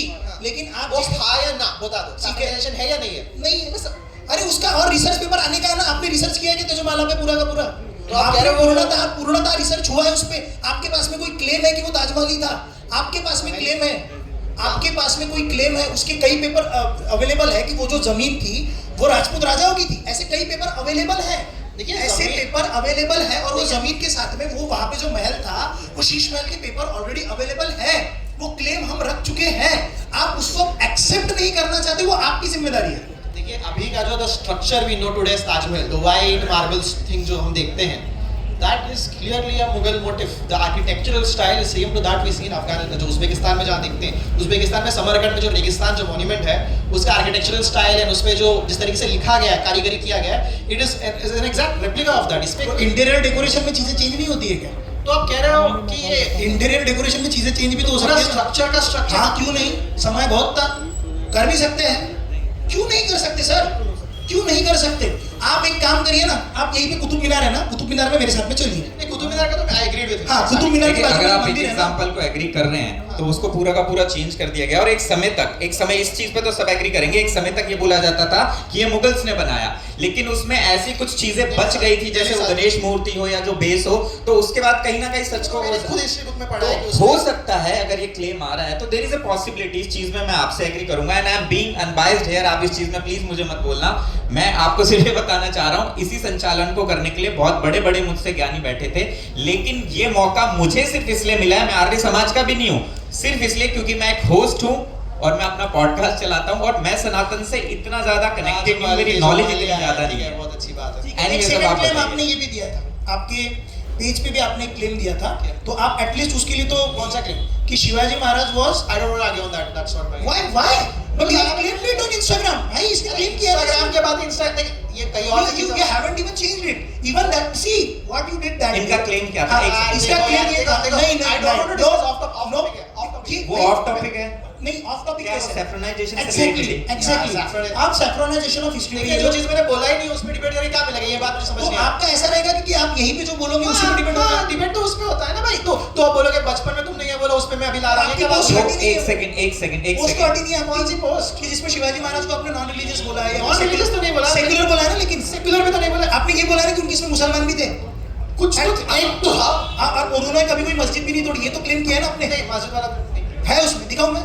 यार देखो मैं स्टडी करके आया हूं। और अभी चलो जनाब आशीष जी लक्ष्य भाई, मैं आप ही की तरफ से रखता हूँ, हो सकता है कि पास्ट में इन्होंने कुछ इस तरीके की कंटेंट बनाया और रील बनाई हो जिसमें एविडेंस इधर के उधर थे, इन्होंने गलत इंफॉर्मेशन दे दी हो, तो अगर ऐसा हुआ है तो प्लीज मैं भी आपसे ये रिक्वेस्ट करूंगा। Debate is on what we are discussing right now on the topic. Yes. आपको कि आपने एक साल पहले कुछ और इसकी हिस्ट्री में हम थोड़ा सा पहले जाए, 2014 से पहले, तो 1947 में जब भारत बना, आजाद हुआ, उसके बाद से बहुत ज्यादा चेंजेस किए गए थे। अरे ये चीज आजकल एविडेंट है कि जो फर्स्ट फ्यू एजुकेशन मिनिस्टर्स बने थे, जो एजुकेशन मिनिस्टर भी बने थे ना सर, हाँ।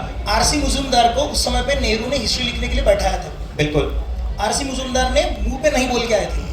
ये बहुत डेकोरेटेड फैक्ट है कि आरसी मुजुमदार ने नहीं कहा था कि मैं हिस्ट्री उस तरह से लिखूंगा जिस तरह से आप कहेंगे। आज यदि उस तरह से, जिस तरह से इतिहास जैसा था वैसा लिखा जा रहा है, तो आपको लग रहा है वो सैफ्रोनाइजेशन ऑफ हिस्ट्री हो रही है। देखिए there is nothing called unbiased history और हिस्ट्री आता है सोर्स से। Exactly. सोर्स जो होते हैं, जो राजा होते हैं, वो अपने बारे में अपने पॉइंट ऑफ व्यू से जब सोर्स लिखेंगे वो अपना पॉजिटिवली तीन लिखवाएंगे। तरह के सोर्सेस होते हैं सर, मैं आपको सोर्सेस भी समझाता हूँ। सब आप ही बोल लो। नहीं तो मैं बोलता हूँ ना, there are 3 types of sources.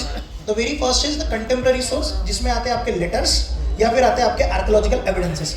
Second sources में आते हैं कि उस समय पे उन राजाओं के लिए लोगों ने क्या लिख के रखा है। और टर्जरी सोर्सेस वो आते हैं कि लोगों की लोक कथाएं क्या है। ये 3 सोर्सेस होते हैं। मैंने अभी तक जितनी भी बातें की उसमें मैंने कम से कम कितने तो कंटेम्प्रेरी सोर्सेस, कितने तो पेपर प्रेजेंटेशन दे दिए। एक भी आपका पेपर नहीं आया और एक भी आपने चीज नहीं की। पेपर प्रेजेंटेशन ऐसा चीज है, वो पेपर बोलेंगे पता नहीं किसको याद, कितने लोगों को याद है, कितने लोगों को चेक करके सर इस तरह से तो आप यही कहोगे ये पेपर है, मैं मानता ही नहीं, ये पेपर है, मैं मानता ही नहीं, ये पेपर है, मैं मानता ही नहीं, फिर क्या होगा सर? आप पेपर को मानने से मना पेपर कर से रहे मानने से हैं मानने और से आप मना कर रहे हो। एक्सपेक्ट कर रहे हैं कि आपकी जनाब बात देखिए, मान जैसे लें। फॉर एग्जांपल जो आर्यन माइग्रेशन हाइपोथेसिस है, अब आप देखो हिस्ट्री में लेके जा रहे हो, फिर आप मुझे मत बोलना कि मैंने topic I am giving an example. उसके जितने मैंने रिसर्च में देखा है, there are evidences from all sides, from all kind of आप थिंकर्स। स्पेसिफिक बात करना, ये Specific ऑल बात करके कर रहा हूं। बात मैं करते हैं ना, recent- तब थोड़ा सा मैं रिसेंट जेनेटिक जो कुछ भी वहां पे रिसर्च हुई है, वसंत शिंदे का पेपर है, 2017 का रिसर्च है। आर.एस. शर्मा तो आज नहीं है जो लिखेगा, तो आर.एस. शर्मा ने उसे नहीं लिखा। टू थिंग्स, ओके अगेन, ये आप जब रिसर्च देख रहे हो, आपको अगर रिसर्च का फाइंडिंग के बारे में अगर कुछ जानना है, also look at who is funding the research. और अगर रिसर्च से कोई क्लेम बन रहा है, इस क्लेम से फायदा किसको है? अब इस पे मैं एक पॉइंट बोलना चाहूंगा, आपने एकदम सही बात बोली है। इस पॉइंट पे आप सिर्फ एक चीज अब और ये समझिए कि लेट मी कंप्लीट, उसके बाद आप प्लीज बोलना कि जब भारत की ये नई हिस्ट्री लिखी जा रही थी आजादी के बाद, उस समय फायदा किसे हो कंट्रोल रहा किसका था वो पूछ रहा हूं मैं। जब आपने वो कंट्रोल मुस्लिम्स को दिया हिस्ट्री लिखने का या एनसीईआरटी या हर चीज, मुझे कौन से मुस्लिम आप एक बार आपको पता है पहले 5 एजुकेशन मिनिस्टर्स कौन थे? I'll tell you the more context. Sir मान लीजिए इस पूरे इवेंट का, फॉर एग्जांपल इस पूरे इवेंट का ऑर्गेनाइजर मैं हूं, तो यहाँ पर क्या होगा वो मेरे कंट्रोल में नहीं है। जब आप किसी को एजुकेशन मिनिस्ट्री देते हैं तो उसके कंट्रोल में पूरी हिस्ट्री आती है। मैं आप ही के पॉइंट से आप ही को बता रहा हूँ कि जब ये आपको मैं एक चीज बता कह रहा हूँ कि हिस्ट्री पहले अनबायस्ड था, अभी बायस्ड हो गया। History is always biased to the person writing it, there is no doubt about it. That is what we are saying कि अभी हम जो हिस्ट्री प्रेजेंट कर रहे हैं उसे ही आप सैफ्रोनाइजेशन कह रहे हैं। उसमें देयर इज अ सैफ्रन बायस, लेकिन जिस समय पे वो लिख रहे थे तो आप कह रहे थे कि वो ट्रू हिस्ट्री है। भाई मैं कौन सा कांग्रेसी फैन हूं? अभी जो हो रहा है वो सैफ्रोनाइजेशन है। पहले जो लिखा गया वो फैक्चुअल था क्या? नहीं। तो अभी जो लिख रहा है वो सैफ्रोनाइजेशन कैसे हुआ? वो भी गलत था, ये भी गलत है। तो फिर आप बताइए, आप तो हिस्ट्री पढ़ सही रहे क्या है? तो सही क्या है? तो सही क्या है? सही क्या है? तो सही क्या है? ठीक है, फॉर एग्जांपल जैसे मैं बताता हूँ, आपने जैसे मेरे शिवाजी का पोस्ट पहले देख के बताया कि आपने उस पे आपने गलत लिखा है। मैंने कितने पोस्ट गांधी को गलत करते हुए बनाए हैं, बहुत सारे मेरे ऐसे। मैं एग्री करता हूं। मैं एग्री करता हूँ। हाँ, और उस आप तो इट्स नॉट लाइक मैं कोई कांग्रेस ये हूँ और मेरे कोई कांग्रेस पार्टी का कुछ ठीक है ना, मैं मानता हूँ, मैं उसे मान रहा हूँ। मेरा पॉइंट ये है ना, देखिए इस देश के बनने में हिंदुओं का भी योगदान है, बौद्धों का भी योगदान है, मुसलमानों का भी योगदान है। मुसलमानों का तो नहीं। एक सेकंड सर, प्लीज ठीक प्लीज सर, मन ठीक से है। मिलाते हैं। अच्छा, मुसलमानों का योगदान है, इसमें कोई एक पॉइंट बता दीजिए औरंगजेब या मुगलों से रिलेटेड एक पॉइंट बता दीजिए, फिर मैं उस पर रिबटल देता I'm हूँ। talking about independence movement, right? योगदान मतलब it's that, right? सर देखिए मैं एक चीज बताता हूँ For आपको, example, आप our पता है क्या capital पॉइंट is रख still in रहे हो? Delhi. Our capital is still in Delhi. It's going very walk, sir. लक्ष्य भाई मैं इसमें एक चीज बताता हूँ आपको, जैसे अगर हम आज ये बोले कि भारत की तरक्की में अंग्रेजों का हाथ है तो ये बहुत गलत होगा। आप एक बात बताइए, मान लीजिए मैं इस पंडाल पे कब्जा करके यहाँ पर राज करने की कोशिश कर रहा हूँ, तो चलने के लिए अगर मैं यहाँ पर रास्ता बना दूं अपने लिए, तो वो मैंने इन लोगों का भला नहीं किया है, वो मैंने मेरे लिए किया है। तो आप जब बोलते हैं कि मुगल्स ने का भी हिस्ट्री में रोल है, वो यहाँ आए, उन्होंने लूटा और जो बुरी चीजें की, जब आप इसको इस तरीके से डिफेंड करते हैं ना, तो let me complete first please, let me complete first. Let me give the basic examples. Give. 1857 में रिबेलियन हुआ था, जो सिपाही म्यूटिनी हुआ था, तो वो सिपाही किसके पास गए थे कि सर हमारे आपका लीडर बनिए? बहादुर शाह जफर। अगर वो मुगलों को इतना ही बुरा मानते थे तो वो लास्ट लिविंग मुगल सुल्तान के पास टेकअप करिए। Bahadur Shah Zafar was hesitant, but एक रीजन कि वो उनके पास क्यों गए? अगर मुगल उतने ही बाहर से आए हुए थे और इतने ही बुरे थे, तो भारत का स्वतंत्रता का जो युद्ध, जो स्वतंत्रता संग्रामी लोग थे, उनको मुगलों के पास जाने की क्या आवश्यकता पड़ गई? दैट शोज कि हमारा जो हिस्ट्री का कंसेप्शन में हम ऑब्वियसली बाबर को हम ये नहीं मानते कि वो भारतीय था, बट एट सम पॉइंट जो मुगल थे डिफैक्टो इंडियनाइज हो गए। कौन से points? Which point? I am asking which point? That's a tough question. That's not a tough question. Which point? I'll come to 1857. Why they went to Bahadur Shah Zafar? And when you are calling out Bahadur Shah Zafar, see, Hindutva के father आप किसे कहते हैं, जिसे आप specifically सैफ्रोनाइज कर रहे हो? Currently Savarkar, right? So when 1857 के बारे में लिखा गया इन हिज ओन बुक, तो उनकी किताब में भी वो बहादुर शाह जफर के बारे में अच्छा ही कह रहे हैं। बीइंग आप कह रहे हो कि सैफ्रोनाइजेशन ऑफ हिस्ट्री, एक समय के बाद वो इस राष्ट्र के हो चुके होंगे क्योंकि उनके पास में ट्रांसपोर्ट नहीं था। यदि वो यहाँ से चले जाते, मुगल इस राष्ट्र में इस राष्ट्र की भलाई करने के लिए तो नहीं आए थे। सेकंड थिंग, आप जो उस टाइम कह रहे हो ना, मुगल से आने से पहले ही यहाँ पे इस्लामिक रूल था, Exactly. था। तो उस टाइम देखिए, हम अभी जिस तरीके से भारत को समझते हैं, हाँ। ये ज्योग्राफी है, ये भारत है, यहाँ के लोग सब एक हैं, वो कॉन्सेप्ट कि भारत एक देश है, उस जमाने में उस लाइफ को सोच नहीं था। उस जमाने में साउथ में जाके चोल साम्राज्य पूछोगे आप कौन हो, वो बोलेगा मैं तमिलियन हूँ। आप जो काकतीय डिनेस्टी में पूछोगे आप कौन हो, बोलेगा मैं तेलुगु हूँ। हम सब भारतीय हैं, वो कॉन्शियसनेस हम में पैदा नहीं हुआ। हाँ, तो अब जब आप ये कॉन्शियसनेस की बात कर रहे हो, let's come from the Chanakya, let's come from the his Arthashastra. Arthashastra में वो क्लियरली मेंशन करता है कि there are multiple Mahajanapadas. Even if there are Mahajanapadas, हम एक लार्ज भारत का, even if there are Mahajanapadas, हम एक लार्ज लैंड जिसे भारत माता कहा जाता है उसके बेटे हैं। तो यदि हमारे ऊपर आक्रमण होता है, सारे महाजनपदों को एकत्रित करके हमें उनके खिलाफ लड़ना होगा। सेकंड इशू, सेकंड पॉइंट, आप जब चोलास की बात कर रहे हो तो आप जिस समय पे संगम लिटरेचर भी देखते हो, संगम लिटरेचर ये कहता है कि गंगा यमुना सरस्वती सिंधु तक हमारा पूरा भारत है, वो वही की बात कर रहा है। रूलिंग क्लास में वो कॉन्शियस था, जो वर्किंग क्लास लोग थे, जो आम आदमी था, आम आदमी को क्या पता था भाई कौन सा how Bharat do you know कि कैसे नहीं बताऊंगा? द पॉइंट इज राजा जो प्रोपोगेट करेगा वही जनता को पता होगा ना। उस जमाने में अभी चोला का डायनेस्टी आता है, महमूद ऑफ गाजनी, हाँ। जो अफगानिस्तान की तरफ से आया था, गाजनी से आया था, Yes. उसने सोमनाथ को तोड़ के लूटा। हाँ। उसने इतने सारे मूर्ति तोड़े, इतने सारे हाँ। मंदिर तोड़े। उस जमाने में इंडियन सबकॉन्टिनेंट का सबसे पावरफुल एम्पायर चोल साम्राज्य था, और वो हिंदू थे। अगर वो इतना ही हिंदू थे, वो महमूद ऑफ गाजनी से लड़ने क्यों नहीं गए?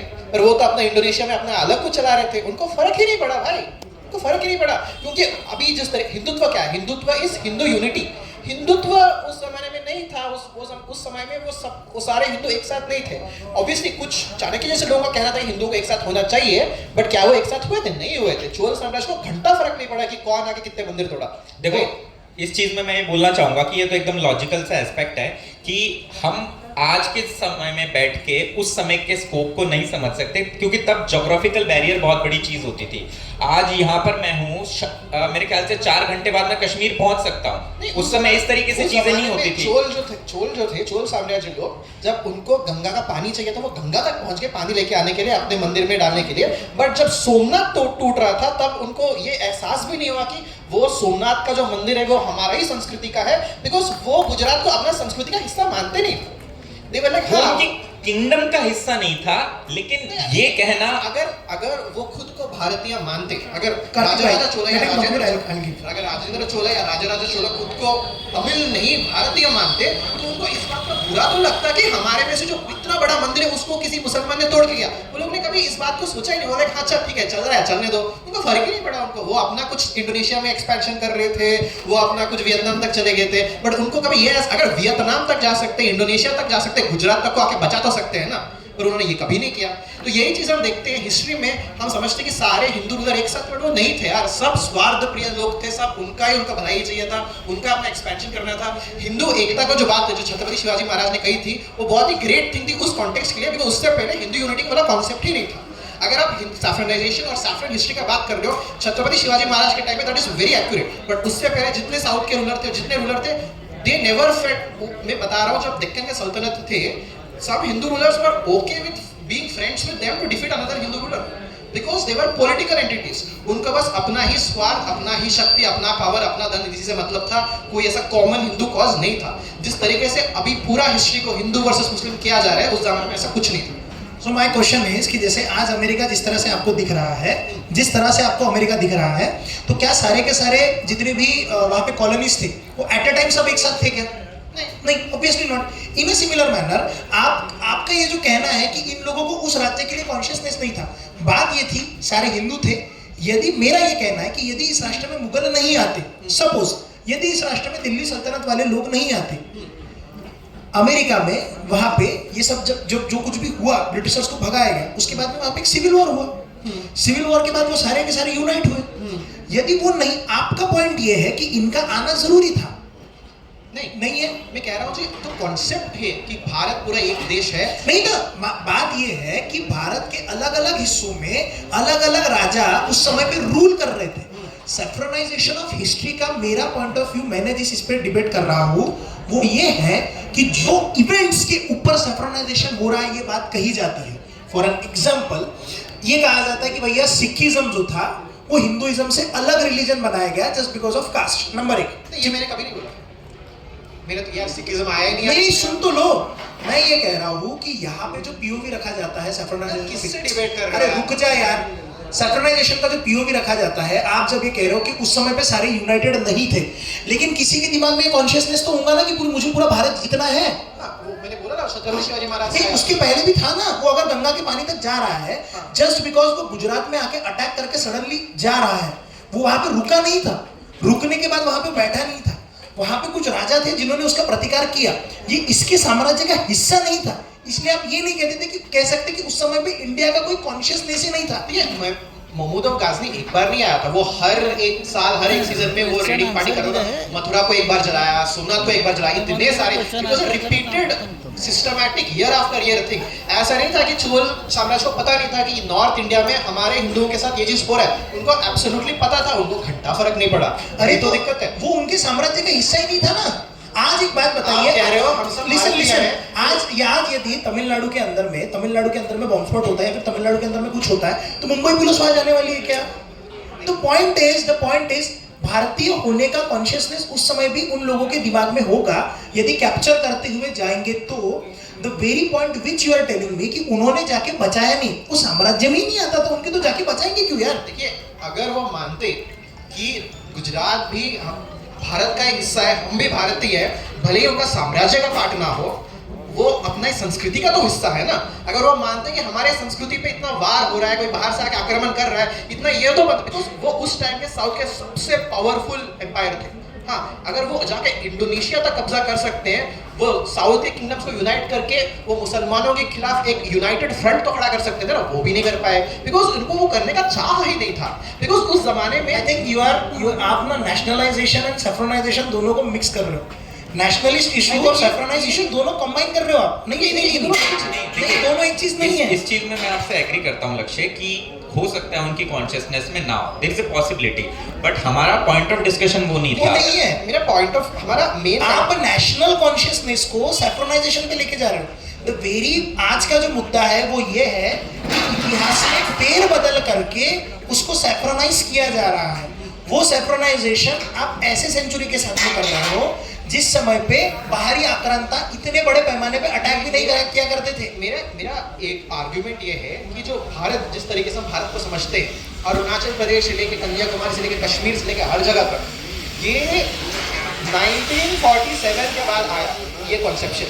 हाँ, इससे पहले अगर आप एक तरीके से ब्रिटिश इंडिया से पहले चले जाओगे, जो भारत का जो कॉन्सेप्ट था वो खुद उस तरीके से उस कॉन्शियसनेस आया नहीं था। वो शिवाजी महाराज ने रखा था, वो महाराणा प्रताप ने रखा था, वो राजपूतों ने रखा था, वो कितने तो राजा है जिन्होंने कंसेप्ट रखा था कि हमें भैया नीचे कन्याकुमारी तक पानी पीने के लिए जाना है। इसीलिए छत्रपति शिवाजी महाराज के आखिरी वर्ड भी ये थे कि भैया गंगा का पूरा दोआब खाली करो, कन्याकुमारी तक वो आपके नीचे तक पहुंच चुके थे, तिरुवन्नमलाई तक, हाँ, पूरा नीचे तक जा चुके थे। हाँ। तो ये कहना, ये अगर इस राज्य में कोई राजा है, उसके पास में इतनी क्षमता है कि वो दूसरे राजा से जीत सकेगा, तो जस्ट बिकॉज वो जीत सकता है तो ये अटैक करने के पहले 2 मिनट तो सोचेगा ना।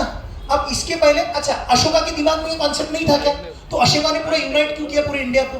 अशोक, आपको पता है, आप जब सम्राट कहते हो, सम्राट वर्ड आता है, उसके बाद में चक्रवर्ती वर्ड आता है। हाँ। चक्रवर्ती और सम्राट में फर्क क्या होता है? देखिए, चक्रवर्ती और सम्राट में फर्क क्या होता है? King and emperor. नो, सम्राट वो होता है जो एक जगह का होता है, चक्रवर्ती वो होता है जो पूरा भारत जीतता है।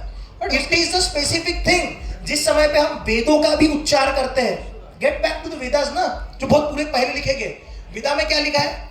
भरत, क्या है हमारा ये जम्बू द्वीप पे भरतखंडे आर्यावर्त देशे। ठीक है, okay, if we go by that definition, Arunachal Pradesh देश का हिस्सा है या नहीं है? है ना, क्यों नहीं है? उस डेफिनेशन में तो आता ही नहीं है ना। आपने बोला हिमालय से लेके नीचे जो, अरे तो भाई पूरा वहां तक जो बंगाल के वो साइड तक, जब तिब्बत तक था, तिब्बत से लेके अफगानिस्तान तक था, वो पूरे अखंड भारत में आता है। तो जम्बू द्वीप में भरतखंड, जम्बू द्वीप यानी एशिया, जम्बू द्वीप यानी एशिया, जम्बू द्वीप के अंदर में जो भरतखंड आता है वो अखंड भारत का ही पिक्चराइजेशन है, तिब्बत तक, उसमें सारे के सारे नॉर्थ ईस्ट भी आता है।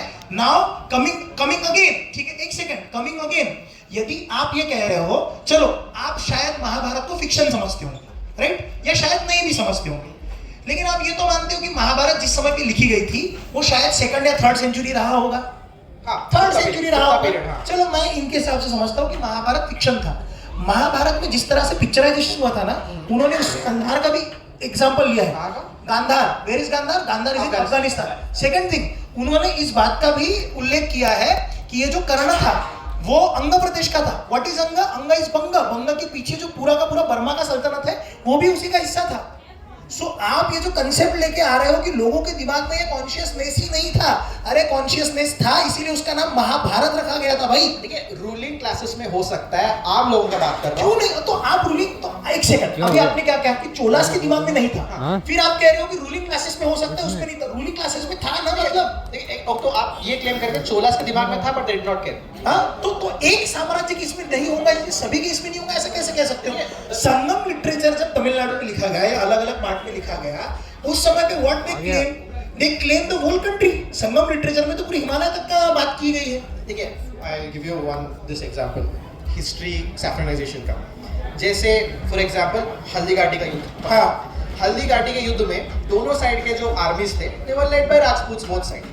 आज के सारे राजपूत मान लेते हैं हम नहीं, हम ये महाराणा प्रताप के वंशज है, बट उस तरफ जो मानसिक थे उसका वंशज आज कोई बनना नहीं चाहता है। वही है ना, सबके सब हिस्ट्री में अपने जो फेवरेट चाहते हैं सर, बनना चाहते, लिसन, बनना चाहते हैं। मानसिक का स्पेकुलेटेड पूरा लिटरेचर है। मानसिक ने जिस समय पे अटैक करवाया था, अटैक कराने के बाद ही मेड अ चॉइस कि मैं उतना डिसिसिव अटैक ना करूं। सेकंड थिंग, मानसिंह के खुद के इरादे उसने लिख के रखे हैं कि वो चाहता था कि वो Maharana Pratap and Mansingh they were from the same lineage, Luv and Kush से ही करते हैं। सो वो उनका अपना मंसूबा रहा होगा। ऐसे मंसूबे वाले लोग किस समय में नहीं रहे। आज बीजेपी से कोई कांग्रेस में जाता है, कोई कांग्रेस से बीजेपी में आता है, उतना पावर तो सभी को चाहिए। तो आप मान रहे हो नहीं, मुगल की एक पार्टी थी उस जमाने नहीं, में? पार्टी नहीं थी। द पॉइंट इज, मुगल का जो आने का समय था उसके हिसाब से उस समय पे जो लिटरेचर अवेलेबल है, फॉर एन एग्जांपल, एक बेस्ट एग्जांपल देता हूं मैं कि आप यदि मुगलों को पार्टी कह रहे हो तो सबसे पहले कौन आया? बाबर आया, राइट? बाबर के हिसाब से आने के बाद सबसे पहले उसने रैम्पंट कन्वर्जन शुरू करवाए थे, ठीक है? दूसरी चीज, यदि आप कह रहे हो कि दिल्ली से ये जो आया था आपका मोहम्मद गजनवी जो आया था जिसने सोमनाथ तोड़ा था, so what was the basis of Mohammad Ghaznavi के आने का सबसे बड़ा बेस क्या था? लूट थी, एग्जैक्टली लूट थी ना। तो अब इसमें सैफ्रोनाइजेशन में अगर हम कहें कि वो धर्म की लड़ाई करने आया था तो ये सैफ्रोनाइजेशन हो जाएगा? वो अपने धर्म की लड़ाई करने आया था, ये सैफ्रोनाइजेशन हो जाएगा ना? For example I give you an example इस पे। दिल्ली जो है, यही शहर जहाँ बैठे हैं, ये मुसलमानों के कंट्रोल में कितने साल से था? इल्तुतमिश के समय से था। इल्तुतमिश से लेके बहादुर शाह तक इतना एक बड़ा है, 800 साल पकड़ लेते हैं। अगर उनको पूरा भारत कन्वर्ट ही करना था तो पूरा दिल्ली अभी तक तो 100% मुसलमान। Exactly, that was the point, ठीक है? अब ये बहुत बहुत खूबसूरत बात कही आपने, यही सैफ्रोनाइजेशन है ना। अब मैं बात समझाता हूँ आपको। दो चीजें हुई थी, ये बात उठी थी खिलजी के दरबार में, ठीक है? देयर वर सूफी रूलर्स ने ये कहा कि हम सबको पटक के कन्वर्जन करते हैं। दूसरी चीज वहां पे उन्होंने कही कि हम सब पे जजिया लगाते हैं। अब जजिया का नियम ही नहीं था। According to the rule of jizya सिर्फ दो ही लोगों पे लग सकता है, आइदर जीव्स और Christians. Now when they came here they made a conscious decision. उन्होंने क्या कॉन्शियस डिसीजन इस्तेमाल किया? हमारी जनसंख्या ही नहीं है कि हम इनके खिलाफ लड़ पाएंगे, इसीलिए उन्होंने बहुत थोड़े अमाउंट में, उसके बाद में हनफी स्कूल जो थी, उन्होंने ये कहा कि चलो आप अब इन पे जजिया लगाओ। नाउ आई थिंक ज़कात की बात कर रहे हो। नहीं, हनफी स्कूल जो थी, हनफी स्कूल अलाउड।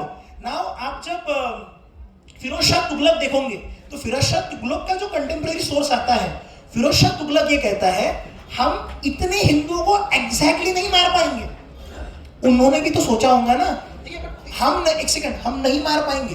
फिर वो कहता है कि जजिया लगाओ, और फिर वो ये लिखता है अभी ये साले कन्वर्ट हो रहे हैं बिकॉज जिस हिसाब से जजिया दिया जाता था, एक गरीब व्यक्ति जजिया नहीं पे कर सकता था, इसीलिए वो कन्वर्ट होता था। They tried but they failed. So just because they failed you cannot say that was वो हमारी जिम्मेदारी थी, हमारे राजाओं का सौभाग्य था, उन्होंने बचाया। तो आप ये नहीं कह सकते जस्ट बिकॉज दे फेल्ड वो तो सक्सेसफुल हो जाते। तो अगर वो सक्सेसफुल होने वाले होते तो राजपूत राजा क्या कर रहे होते? अगर वो सक्सेसफुल हो जाते, मराठास क्या कर रहे होते? अगर वो सक्सेसफुल हो जाते, सिख क्या कर रहे होते? The very basic of Sikhism जो पैदा हुआ ना, बाबर वानी करके सिखिज्म, गुरु नानक ने जो लिखा है, हाँ है ना, गुरु ग्रंथ साहिब जो लिखा है, उसमें एक स्पेसिफिक कड़वा आता है जिसे आप कहते हैं बाबर वानी। उन्होंने सिखिज्म को इस्टेब्लिश ही इसलिए किया था कि ये सारे लोग जो कन्वर्ट हो रहे हैं वो दूसरे फेथ में ना जाते हुए एटलीस्ट अपने फेथ से सिमिलर फेथ में रहे। और ये बात इतना ही सच है कि जो गुरु नानक थे वो मक्का तक भी गए थे और मुसलमानों से और exactly that was the point. तो वो एक ओंकार देखते थे। ठीक है, दो चीजें, आप मुगलों को दुश्मन मान सकते हो बट मुसलमानों को दुश्मन माना और मुगलों को दुश्मन माना, ये दो अलग चीजें तो होती हैं। हमने कभी नहीं कहा, मेरे हमेशा से ये डायलॉग रहा है कि मुसलमान यदि अब्दुल कलाम जैसा होगा उसका सम्मान होगा, लेकिन यदि वो अजमल कसाब होगा तो उसके पिछवाड़े पे लाठी मारी जाएंगी। आप यदि ये कहेंगे कि कुरान से पहले संविधान आएगा, उसे एक्सेप्ट नहीं किया जा सकता। आप नहीं कह सकते ये बात। There are online channel debates में कहते हैं भाई कि संविधान से पहले कुरान आएगा। मैं आशीष भारतवंशी सनातनी हिंदू ये कहता हूं कि संविधान मेरे लिए सबसे सर्वप्रथम है और संविधान का मान सर्वप्रथम है। ये इस पर द क्वेश्चन कम्स, जो आइडिया ऑफ इंडिया है, हाँ, अगर कोई ये कहता है, जैसे कोई मुसलमान कहता है कि कुरान संविधान से पहले आता है, दैट इज वन क्लेम जो आप कहते हो कि गलत है, मैं भी मानता हूं। It's not a claim, it's a proof. It's a proof, बहुत लोग कह चुके हैं। मैं कहता हूँ गलत है।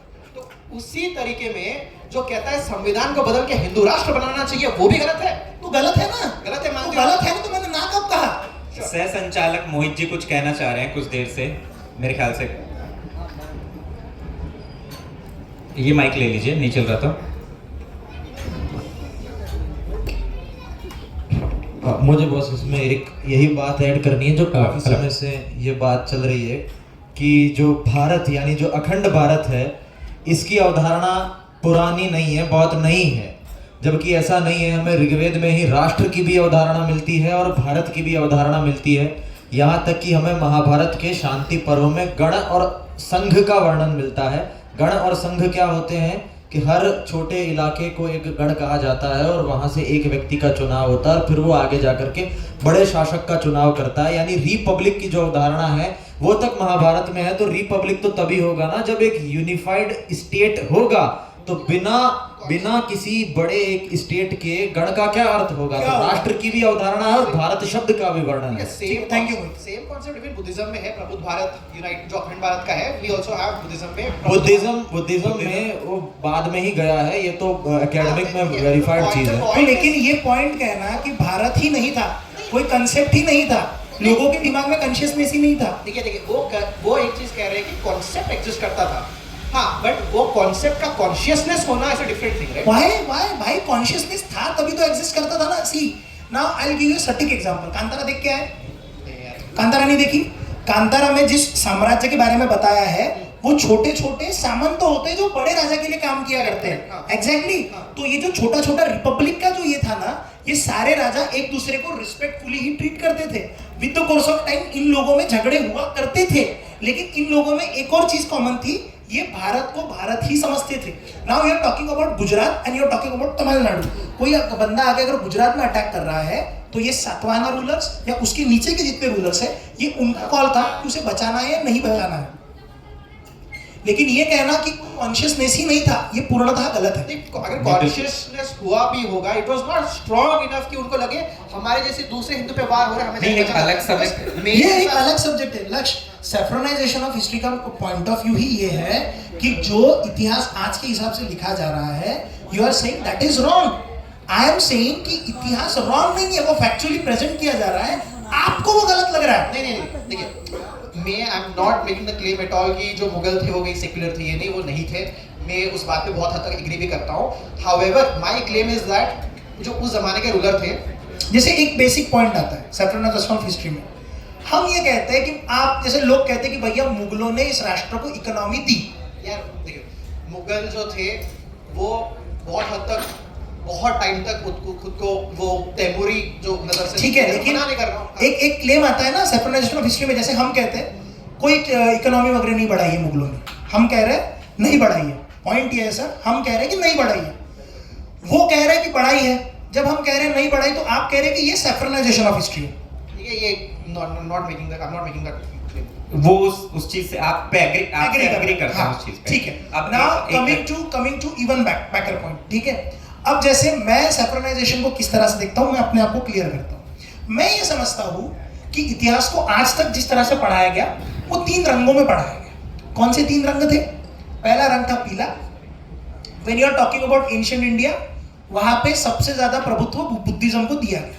इसीलिए आप जब देखोगे तो पुरानी आर.एस. शर्मा आपको पीले रंग में दिखेंगी। मैं नहीं कह रहा कि उसीलिए होंगी, मैं नहीं कह रहा, ठीक है। सेकेंडली, जब आपको मिडिवल इंडिया पढ़ाया गया वो आपको मुगलों के पीओवी से ही पढ़ाया गया, ठीक है। देन उसके बाद में जब आपको मॉडर्न इंडिया पढ़ाया गया वो आपको ब्रिटिश पीओवी से पढ़ाया गया, मोर ऑन मोर, या कांग्रेस पीओवी से पढ़ाया गया। मेरा कहने का दावा यह है कि जिस समय पे आप एंशिएंट इंडिया पढ़ रहे हो, आपने बुद्धिज्म को इतना प्रभुत्व देके रखा है कि उसके अगेंस्ट में भी कोई चीज जाती है तो आप कहते हो दिस इज सैफ्रोनाइजेशन। अगर मिडिवल इंडिया में कोई चीज जाती है तो आप कहते हैं दिस इज सैफ्रोनाइजेशन। मॉडर्न इंडिया में कोई चीज जाती है तो आप कहते हैं सैफ्रोनाइजेशन।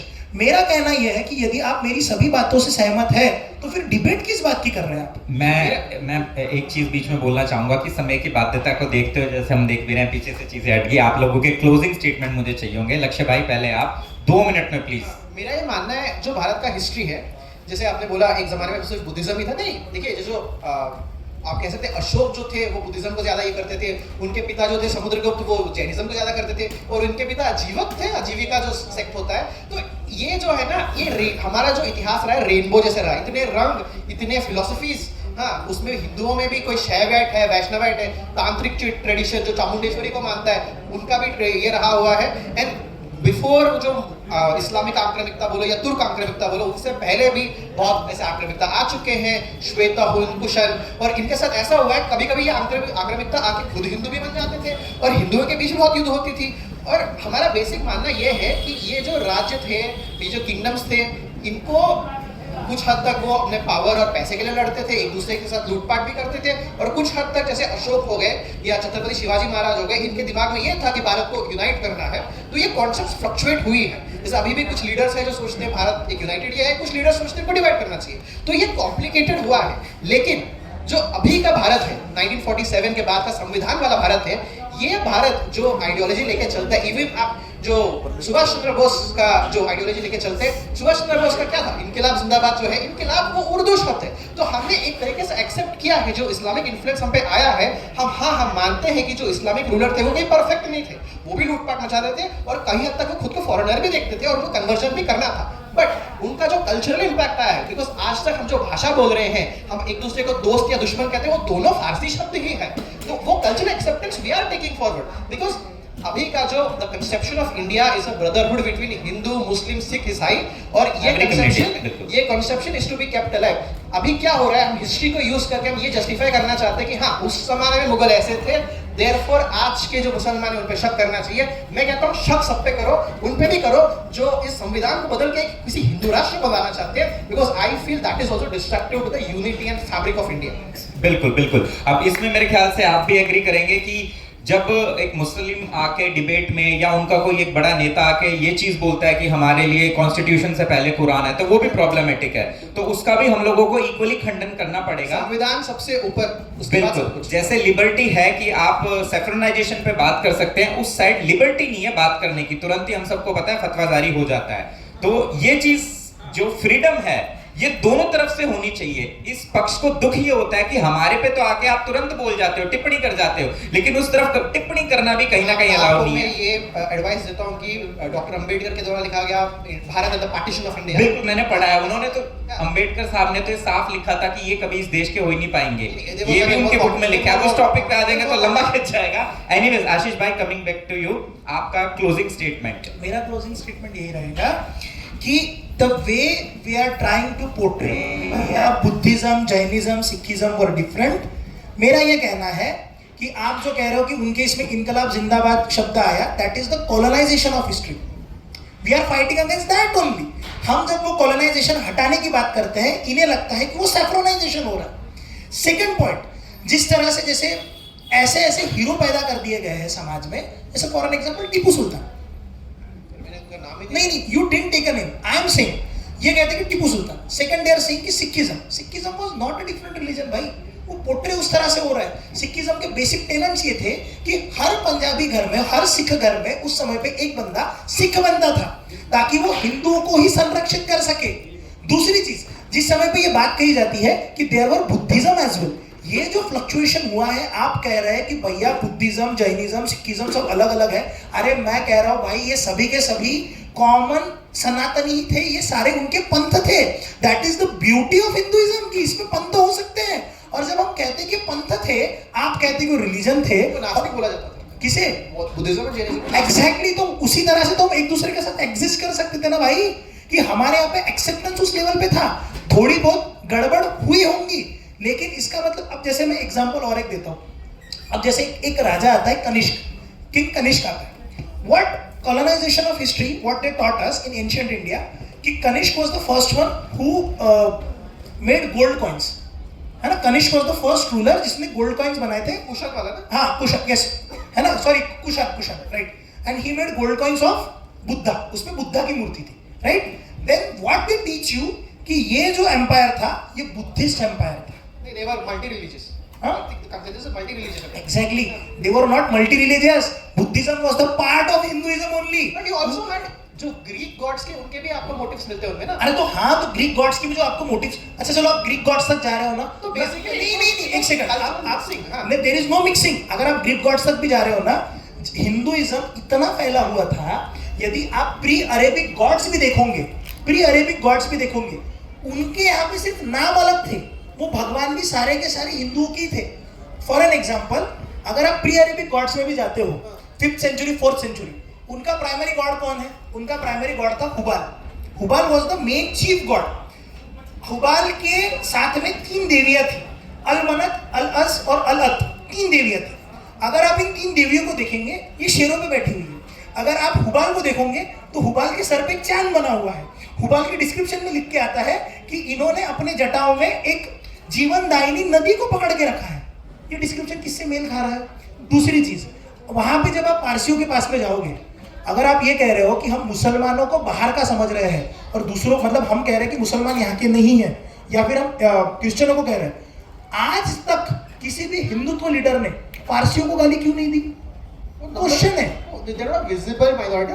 नो, विजिबल माइनॉरिटी की बात नहीं है. माइनॉरिटी ही बड़ी होती है. इतनी भी रही तो तमाशे करने के लिए बहुत बेहतर है. मैं 100-200 लोग पूरा दिल्ली जला सकते हैं भाई. कहने का तात्पर्य यह है कि when Savarkar denoted about Parsis, what he said, Parsis हिंदुओं से भी बड़े हिंदू हैं, क्योंकि उन्होंने इस राष्ट्र को सिर्फ दिया है, लिया कुछ भी नहीं है. उन्होंने पारसियों के बारे में ये कहा.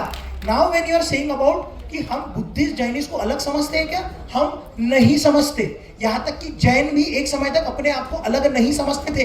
यहाँ तक कि ओरिजिनल जो बुद्धिस्ट है, जो टिबेट के जो पुराने वाले हैं, not the new Buddhist one, वो भी, यहाँ तक कि न्यू बुद्धिस्ट भी, मैं अपने कितने तो ऐसे स्टूडेंट दिखा सकता हूँ जो कहते हैं कि भाई हम तुम्हारे इससे, यार हम अलग नहीं है. फिलोसॉफिकली सिमिलरिटी होना, इसीलिए तो मैं कह रहा हूँ कि ये सारे पंथ थे. आज आर्य समाज को भी हिंदुइज्म का हिस्सा नहीं समझा जाता. वो नहीं कहते नहीं है, लेकिन है तो ना. We are talking about a similar philosophy ना. हमारी क्रिएशन की पद्धति अलग है, सेम है, एग्जैक्ट सेम है. जिस तरह से आर्य समाज में होती है, बुद्धिस्टों में होती है, जैनों में होती है, हमारे में भी होती है. सिर्फ पंथ अलग होने से धर्म नहीं बदलता दोस्त. जिस तरह से सूफीज्म मुसलमानों का हिस्सा है. अब जैसे कोई ये पहनता होगा, क्या कहते हैं हम, वो बोरा मुस्लिम्स है तो मुस्लिम्स, शिया मुस्लिम्स है तो मुस्लिम्स, सुन्नी मुस्लिम्स है तो मुस्लिम. जस्ट बिकॉज हमारे ऊपर आक्रमण हुए और हमारा इतिहास लिखते वक्त आपको ये बताया गया कि Buddhism was a different religion, no, that was a colonisation. But इसमें एक ही चीज में ये करूंगा, जैसे सारे इसके सारे मुसलमान हैं, उनमें कुछ चीज कॉमन होती है. वो सब कुरान को श्रेष्ठ मानते हैं, वो सब नमाज 5 बार पढ़ते हैं. जितने क्रिश्चियन है वो सब बाइबल को श्रेष्ठ मानते हैं, जीसस क्राइस्ट का वर्जिन बर्थ पे मानते हैं. सारे हिंदुओं में क्या चीज कॉमन है? सारे हिंदू ना गीता को मानते हैं, क्योंकि बुद्धिस्ट तो गीता को नहीं मानते. That is the beauty of Sanatan sir. Exactly. हम ढूंढने निकले हैं. आप- हम पिन गन पॉइंट पे हमारे यहाँ, मैं पता है, मैं आज ही हम डिस्कस कर रहे थे कि क्या हिंदुइज्म में नास्तिकों को जगह है. एक कॉन्शियसनेस की लेवल से आप सोचिए, ठीक है. मैं हमेशा ये कहता हूँ, मैं जस्ट 2 मिनट सर, मैं एक बात बता दूं, पूरी रात कैमरा वाला चला गया है, माइक वाला जाने के लिए रेडी हो रहा सर है, एक आखिरी बात. सोफा वाला बोल रहा है मैं कब जाऊं, लाइट वाला बोल रहा है मैं बंद करूं. Sir 1 minute. अब आप देख लो. देखो, ये तो इतिहास बन रहा है कि यूथ को मौका दोगे तो ऐसे ऐसे डिबेट्स होंगे. कि हिंदुइज्म की जो बेसिक डेफिनेशन थी, वो किसी पे थोपी नहीं जाती थी. I actually agree with you. Exactly. इस पे तो पहली बार हम तीनों एग्री कर रहे हैं. थोपी नहीं जाती थी. That is what. हिंदू तो नाम भी हमारा नहीं है, हम मान रहे हैं, लेकिन when you are telling, Salman नहीं था, वो हिंदू था. Exactly the what you are talking about Sanatan, हम ये कह रहे हैं कि सभी को अपने मार्ग चुनने के अधिकार है. देयर आर 108 प्लस 5 113 मार्ग बताए गए हैं मुक्ति के. तो उसमें से एक मुक्ति का मार्ग बुद्धा ने पकड़ा, एक जैना ने पकड़ा, किसी और ने पकड़ा. अब उसका कल्ट फॉर्म हुआ. इसमें बुद्धिज्म की गलती नहीं है, वो बाद में जाके कल्ट बना है. But when it was there, it was basically and specifically part of Sanatan only.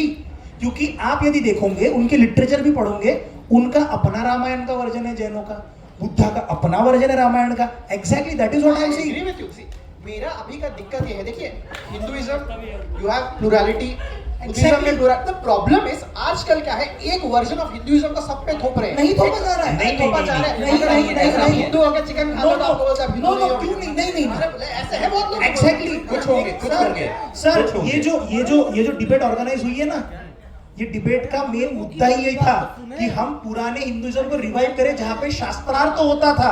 वही दो तो आप कर पंथों रहे के हैं। एग्जैक्टली 2 पंथों के लोग बैठ के शास्त्रार्थ करते थे, ये ब्यूटी थी।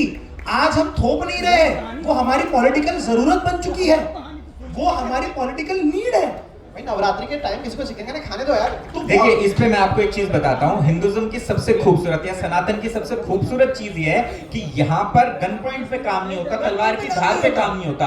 आपको और मुझको बोलने की आजादी है। हम ये डिबेट भी सिर्फ इसलिए कर पा रहे हैं क्योंकि हम सब सनातनी हैं। अगर अभी हम किसी दूसरे मजहब के होते, जैनियों में कोई दिक्कत नहीं है, किसी चीज में नहीं है, तो पता है क्या होता, हम लोगों को बोलने का भी अधिकार नहीं होता। आप समझ रहे हैं? हमें बोलने का भी अधिकार नहीं होता।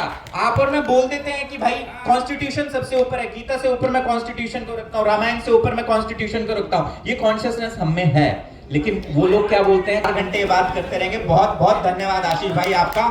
एक बार जोरदार तालियां हो जाएं ऑडियंस के लिए भी और